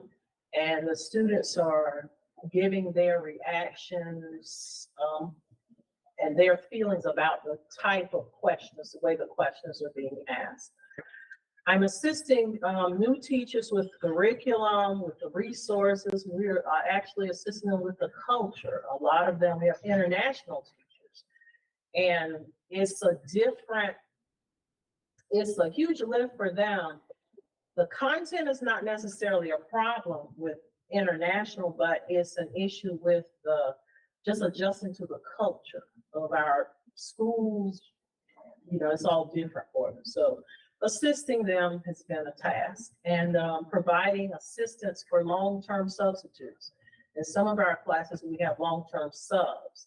And so just providing assistance, they may not have the direct access to the resources that's in Schoology. So just trying to work with them. And then, of course, all of our resources are available in the Schoology groups.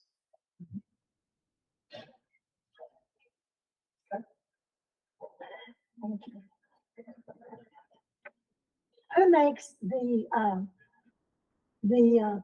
test for your formative assessments? I do. And we work, in some instances with the Algebra 1. We have that team that's still, I do the end of quarter assessments, and then we have those little 2-week assessments that we've been doing, and that's been done with teams of teachers that work together.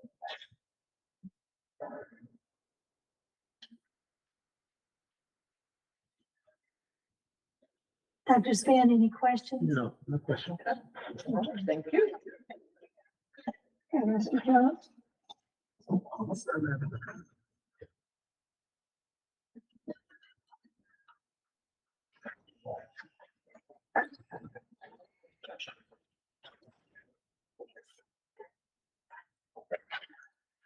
Good morning. My name is Richard Phillips. I'm the secondary coordinator of science, social studies, STEM, PE, and K-12 or PE. I did not include slides for STEM or PE health. We're not quite ready for prime time there. We have a few things coming up in the very near future. I'll just give you a quick synopsis of what that entails. So for STEM, especially at the secondary level, each theme, our community STEM event will take place on October 7th. Our schools have received all the information they need to opt in for that. Unfortunately, this year, that is the lead weekend to our fall break. So I'm not sure how that's going to impact the participation. Well, we've always had a very robust participation from the schools. We've always had many schools participate in this event. And that's part of our mandate to give back to the community as well. So hopefully that will continue this year. On October 24th, we will have our Cyber Awareness Day at Morris College. It was extremely successful last year. Dr. Laws was one of our keynote speakers for that event. This was done in conjunction with the Math and Cybersecurity Department at Morris College under the direction of Dr. Bradley Ali. We have a meeting to plan that event this afternoon or evening, whichever case may be. Hopefully I can. We had about 400 high school students take part in this event last year just to show them and make them aware of the possibilities of cybersecurity careers. Within a 120-mile radius of the Sumter School District, there are roughly 3,000 computer science cybersecurity jobs that go unfilled every year. And these are jobs that start at a pay rate of about $50,000 a year and go to $240,000 a year. In many cases, these jobs only require a certification. Morris College started their program this fall. They have a $1.2 million cybersecurity lab. They have a full-time professor who began this fall. They're offering $10,000 scholarships for any of our students who want to engage in that cybersecurity major. And they're working very closely with us to recruit those students. They continue that partnership with Morris College. Dr. Laws is our director of STEM, so I assist him as a coordinator. Dr. Laws won't tell you this because he's a humble person. But we found out, last year in the spring, we were notified by Project Lead the Way, which is where we get our grant funds and how we fund our STEM programs, especially at the secondary level. We were notified last year that between the grants that he and I have written, we surpassed $300,000 in receipts. And that is more grant funding received than any other district in North or South Carolina. So we're very proud of that accomplishment. We'll continue to grow. We'll continue to write those grants and to receive those funds to grow our STEM program. We currently have 16 Project Lead the Way schools. Notice I did not say 25 or 26, so we still have work to do. Continue that going forward, and we will also pursue national STEM certification for additional schools. We have one of those currently. But as far as full disclosure goes, the only thing holding us back there is staffing. If we don't have STEM teachers, and we don't have science teachers, it makes it very difficult to have the leaders in the school who can lead that STEM certification initiative. And that's where we're lacking. So we look forward to continuing those pursuits and add those schools as we can. PE and health. We are mandated by state law to convene the Sumter School District Comprehensive Health Education Advisory Committee. That committee has been reconstituted for this year. That meeting will be convened next week. There are curriculum updates, curriculum guide updates. The governor just signed into law Gavin's Law, which will affect our health education program. So I will reserve, if you please, the right to bring that to you later, because we'll have to bring those recommendations to you after the committee meets. So I didn't want to include that here, because it's not quite ready. All right, secondary science. So we work, all coordinators work in partnership as members of the team in support of instruction and academics at the school level. Chair Disney, you referred to Office of Academics earlier as the heart of the school district, and thank you for that assertion. And given that assertion, then it must follow that our teachers are the heartbeat of the school district. So our primary goal as content and curriculum coordinators is to support those teachers and to meet all of their needs as we are made aware of them. So we work in partnership with the school leaders, and as you heard from the other coordinators, we have met with those school leaders. We start the year with a support meeting, so we are made aware from those principals what their specific needs are, and we craft a support plan for the year. That's the only time the principals see all the coordinators at the same time. After that, we have separate schedules so that we're never all three in the building at the same time. We're all in different buildings. And we follow a set schedule to make sure that we are meeting the needs of every school. Sometimes we have to change that based on a specific need of the school. So we prioritize based on the priority levels of the schools. So another part of that partnership and the part of that team is the South Carolina Department of Education, which is where we get our standards. There's some misconceptions about that in the public. Standards are provided to us. We do not create the standards. So the standards inform the curriculum and the choices. We work with our teachers to determine what their needs are based on their ability and capacity to implement those standards. So for science, we have the 2021 South Carolina College and Career Ready Science Standards. Last year was our bridge year. We treated it like it was an implementation year for all content areas except for grades 4, 6, and biology 1, because they were still tested on the old standards last year, which was 2014 standards.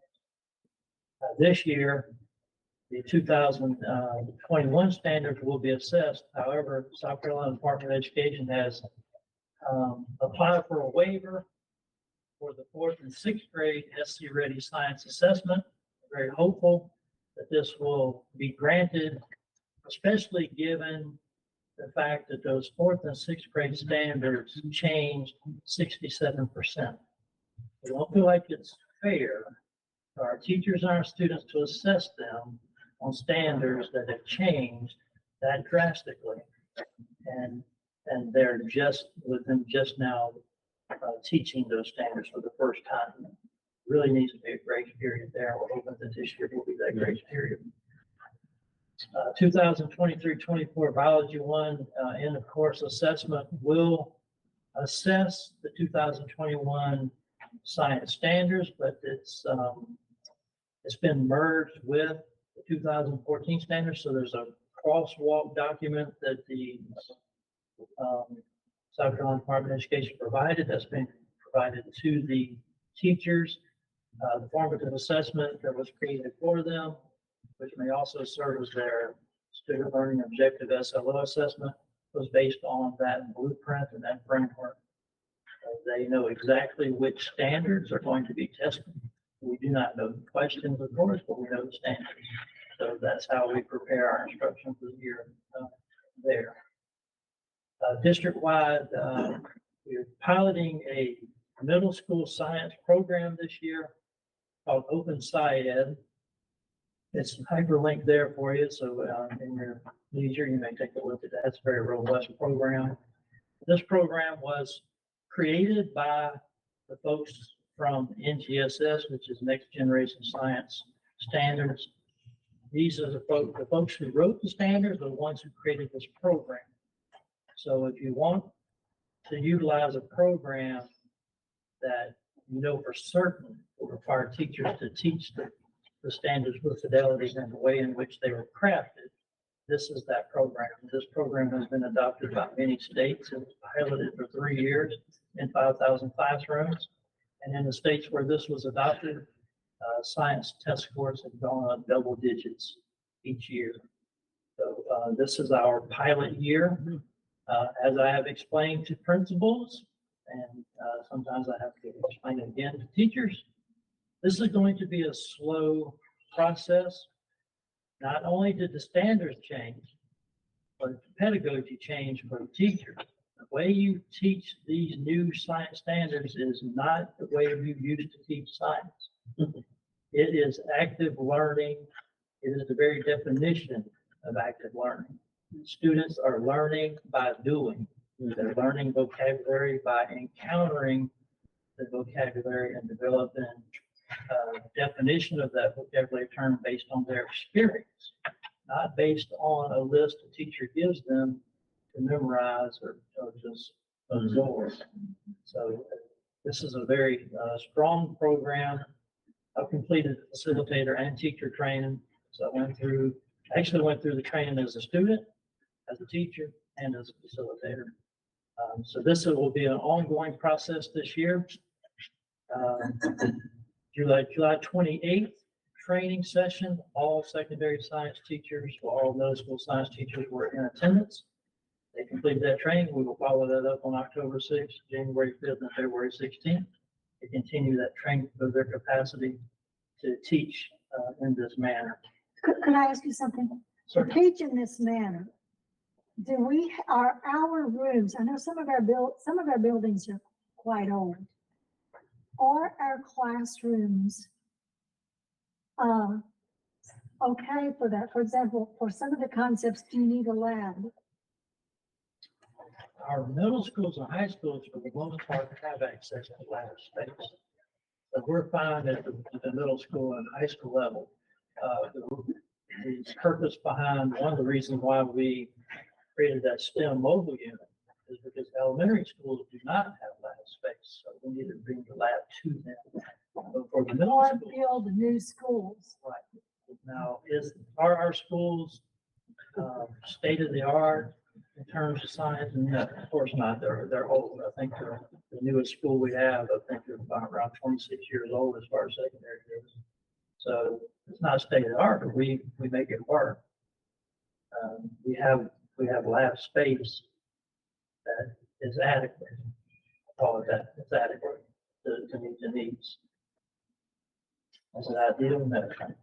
In some cases, in some classrooms, they're packed in those rooms elbow to elbow. That's not really conducive to science practices. For example, the maximum number in a science classroom really should be around 28. But we can't do 28 in some schools. We have to do more. But we're asking kids to be active. But, we always are on the side of safety, so we always begin every year with lab safety, procedures, and so, lab safety contracts. So, that's our first mandate is to keep children safe. We always do that. So it will adequately meet the needs, to answer your question. Now, these are, as I said, when I refer to teaching in this manner, I'm talking about teaching the doing of science. And so in the past, with the 2014 standards, you really had three sets of standards. You had the science and engineering practices, which is one set. Those are the practices scientists engage in. Then you had the disciplinary core idea, which is your main content area, which is where our teachers spent most of the time. That's what they taught. Then you had the cross-cutting curriculum pieces. Those are the pieces that transfer from grade level to grade level, like patterns and systems, cause and effect, things like that. We know that from test data that we need to do better. We know that from test data that our previous program was not producing the results we wanted. So even though we may not know 100% that this program is ideal, we know what we can't do is what we have been doing. So from looking at the data and from looking at the pilot schools, this looks like the best program that's come about in my career as a science teacher. And this goes all the way back to the beginning of NGSS. So we're very hopeful that this is going to deliver. Now, again, you're not going to snap a finger and see the result. It's going to be a long process. So we'll build it this year. We'll perform at a quicker pace next year. But this year is about teaching the teachers how to teach it, teaching the students how to learn it. That's really where we need to be, isn't it? I mean, if we're going to go back, if we're going to say we're going to make effective change, real change, then this is the ideal time to do it because we have new standards. We have new textbooks. We've adopted new textbooks for science from K all the way to high school in the past year. That was quite a challenge, but we did it, with the exception of chemistry and physics. And those two were scheduled for adoption this year.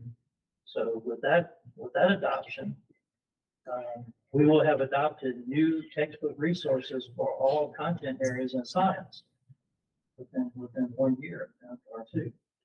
So this is the ideal time for us to make a new initiative in the form of this pilot.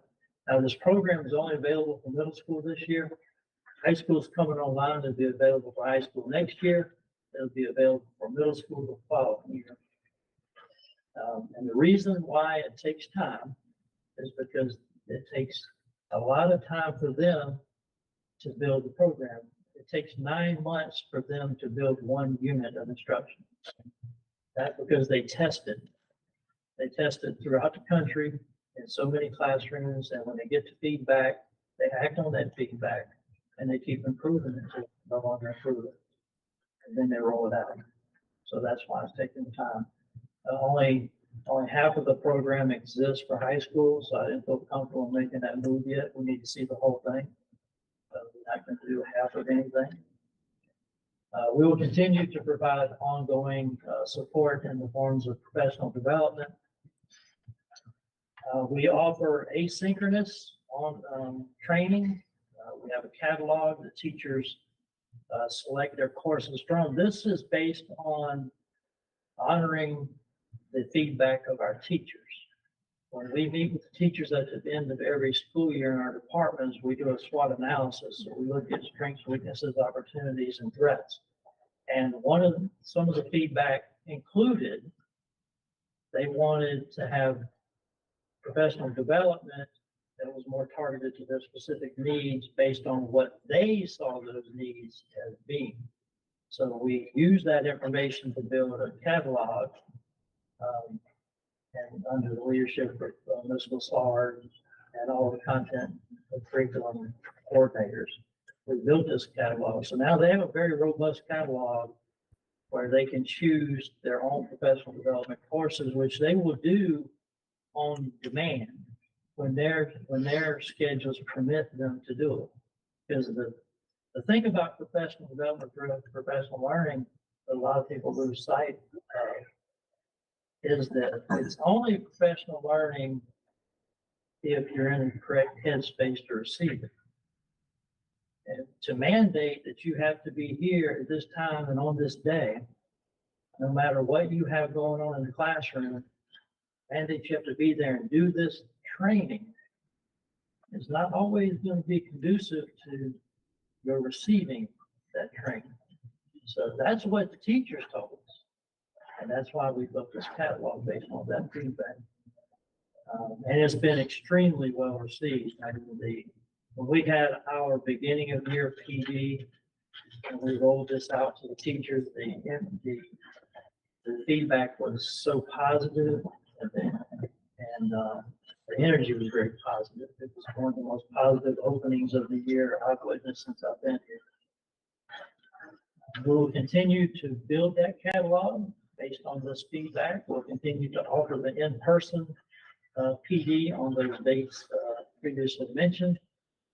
We will continue to meet with our department chairs and our task force monthly to get feedback and to inform our best practices and our curriculum needs. And we will continue with our personalized learning site visits, which is a project we're doing on the secondary side. So we're doing research on personalized learning, and we visited a number of schools in the state. Visited one school where their college and career readiness amongst the graduating cohort of students the year before last was 80%. I said college and career ready, 80%. So most definitely that's somewhere we wanted to go. That's something we wanted to see. So that's ongoing, and when we have completed that research, we'll share with Dr. McLeod, and we'll move forward from there with that. Any questions about science? The only thing I can think of, shifting your science methodology might be difficult for those coming out of field or those who are new to our culture. Depends on where they're coming from. For instance, I was a scientist working in a laboratory full time, and I came in, and I started teaching without having received a teaching program. I started teaching in the New Orleans area after Katrina, and I was welcomed wholeheartedly. All they required was content knowledge, so I completed my teaching program while I taught. And I taught science the way science is done in the real world. I didn't teach it. I didn't know any better, even though people would tell me very often, you can't teach this way. Our students can't learn this way. Well, that was proven wrong. My students performed exceedingly well on state tests. Now I'm gratified to see that the rest of the world is actually finding out that the way we're teaching science, not necessarily the way science is utilized in the real world. And if we want our programs to be effective, our programs need to resemble what the real world is going to require of them. And I think that there are students, or an array of students, who learn that way. And by virtue of your changing the pattern, I think it will help those students. I was in a classroom yesterday with one of our international teachers, and she was using the new pilot program. And she was right on where she needed to be doing what she needed to do. And those kids, there were no Chromebooks being utilized. Instead, they were using flashlights and mirrors and chart paper. and having discussions, talking about what they were observing and talking about what they had. A lot of students learn that way. That's And a middle school student walked up to me, he didn't know me, because it's my first time in the room this year, and he walked up to me and he just proudly shared with me a model he had drawn on the paper of a person holding a flashlight and flashing it at the mirror. But he had also drawn the path of the light, which was very, very telling.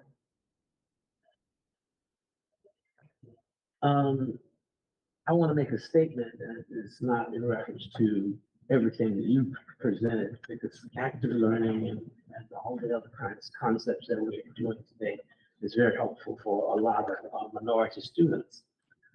But I want to preface this by saying that I've been a counselor. So, you know, by my saying this, that I'm aware of what happens or what occurs.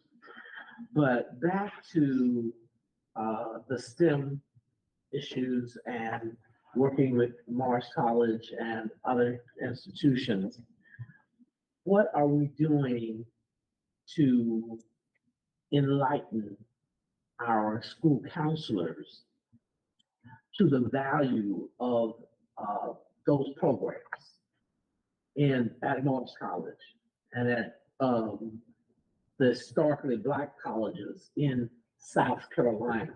I mean, we talked about going out and bringing and taking students to visit all the other schools, but there is a large portion of students who stay in state, and they need to stay in state because they don't have the money to go out of state. How are we sharing with the counselors that these are good programs? And I'm not saying it virtually to you, I'm just saying that in general, because in the past, through working with these schools, the counselors and others have always sent students in a different direction, not to a program, the STEM program that they're being offered at Morris. And those programs that Morris are being offered at all those schools, because South Carolina State has it, all those schools have the same kinds of programs, and they receive the same monies or funding to open and operate those programs. And I think that right now, our concern has always been to get students to be a part of it, even with the gifted and talented and what have you. We've had issues in the Black community about how our students get in those programs and how they actually get out of them. So I'm just throwing that out to say that while we're doing all this work with the STEM programs and you're taking the students over there, who is actually working on trying to impact those students and get them registered, even if they don't attend, but at least get them accepted into those kinds of programs? I think that's the need that we have. I've met with the dean of Morris as well as the president, and Dr. Ali, we just met a week ago. And we have a draft of an articulation agreement with two of their programs. The hurdle, and I call them hurdle, I don't like roadblocks, because roadblocks mean you just stop. Or hurdle is something you go over, under, or through it, you know, drive like something. So, is that with with Central Tech, they're a state agency, so the students, if they're enrolled in 6 credits, they can receive the lottery funds to pay for the course. And with Morris College, they got to come up with how they're going to support the funding piece, because they're a private institution. They're very on board. They just got to go around this little hurdle called finance. So that the students there will be no barrier for the students taking dual enrollment courses within the district and with Morris College for gaming and for cybersecurity. So we actually have a draft, and that will go before the executive team before it's fully implemented, but they got to address that one little hurdle. And the other thing that I'm even addressing with Central Tech is to remove any inequities with our students. I don't want the students to have to require to drive to Central Tech to take a class, because what about on students that parents don't have one car or two car. So I'm now restricting the students who can do dual enrollment to the ones who can actually go to the campus. So we want those courses taught, on site, and that's what we're working on. So in that conversation, the school counselors and the career specialists are working together to be informed. And our objective is to give the students all the avenues and let them pick. They all won't stay in something. Some will go to that orange school up there, and some will go to USC, and some will go to Coastal, wherever they go, but we want to make sure that they're ready. It is. As you'll find in the Office of Academics, all of our areas overlap.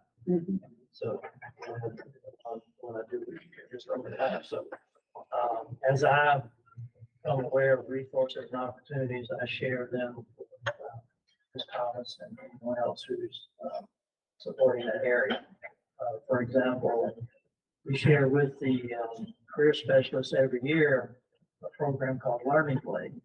Learning Blade is paid for by the state. Every student has access to it on their Chromebook. Learning Blade is a program that shows students what STEM careers look like in the real world. And it even brings in the ELA and the math and the science pieces into that real world scenario. For instance, in one of the applications, you're a marine biologist and you have to create a prosthetic tail for a dolphin. And so then it also tells you what, if you like this, they think they're playing the game, but they're actually learning. It says if you like this, then this is the type of education that you're going to need. This is the type of degree you're going to need. This is how you're kind of outlook you're going to have for the future. So we share things like that as well. We also have to utilize the talents of our career specialists and our counselors many times for events like our STEM challenge that we have every year for the middle schools, because the counselors and the career specialists who actually escort them to the event, because we have staffing demands in the building. Principals can't give up their science teachers to do that. So counselors and career specialists are always gracious, and they always volunteer to do that. And the same thing with Cyber Awareness Day of Morris. They'll do the same thing. All right, any other questions about science? Yeah.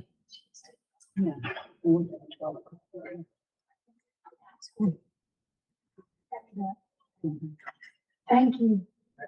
And we're running into a time situation. Dr. Span has to leave and you all have a meeting. Yes.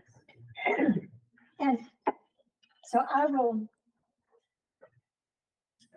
We have a continuation. yes, if we do that, yes. The only thing you have left there is studies, same support as science, supporting the standards, supporting the curriculum, supporting the teachers.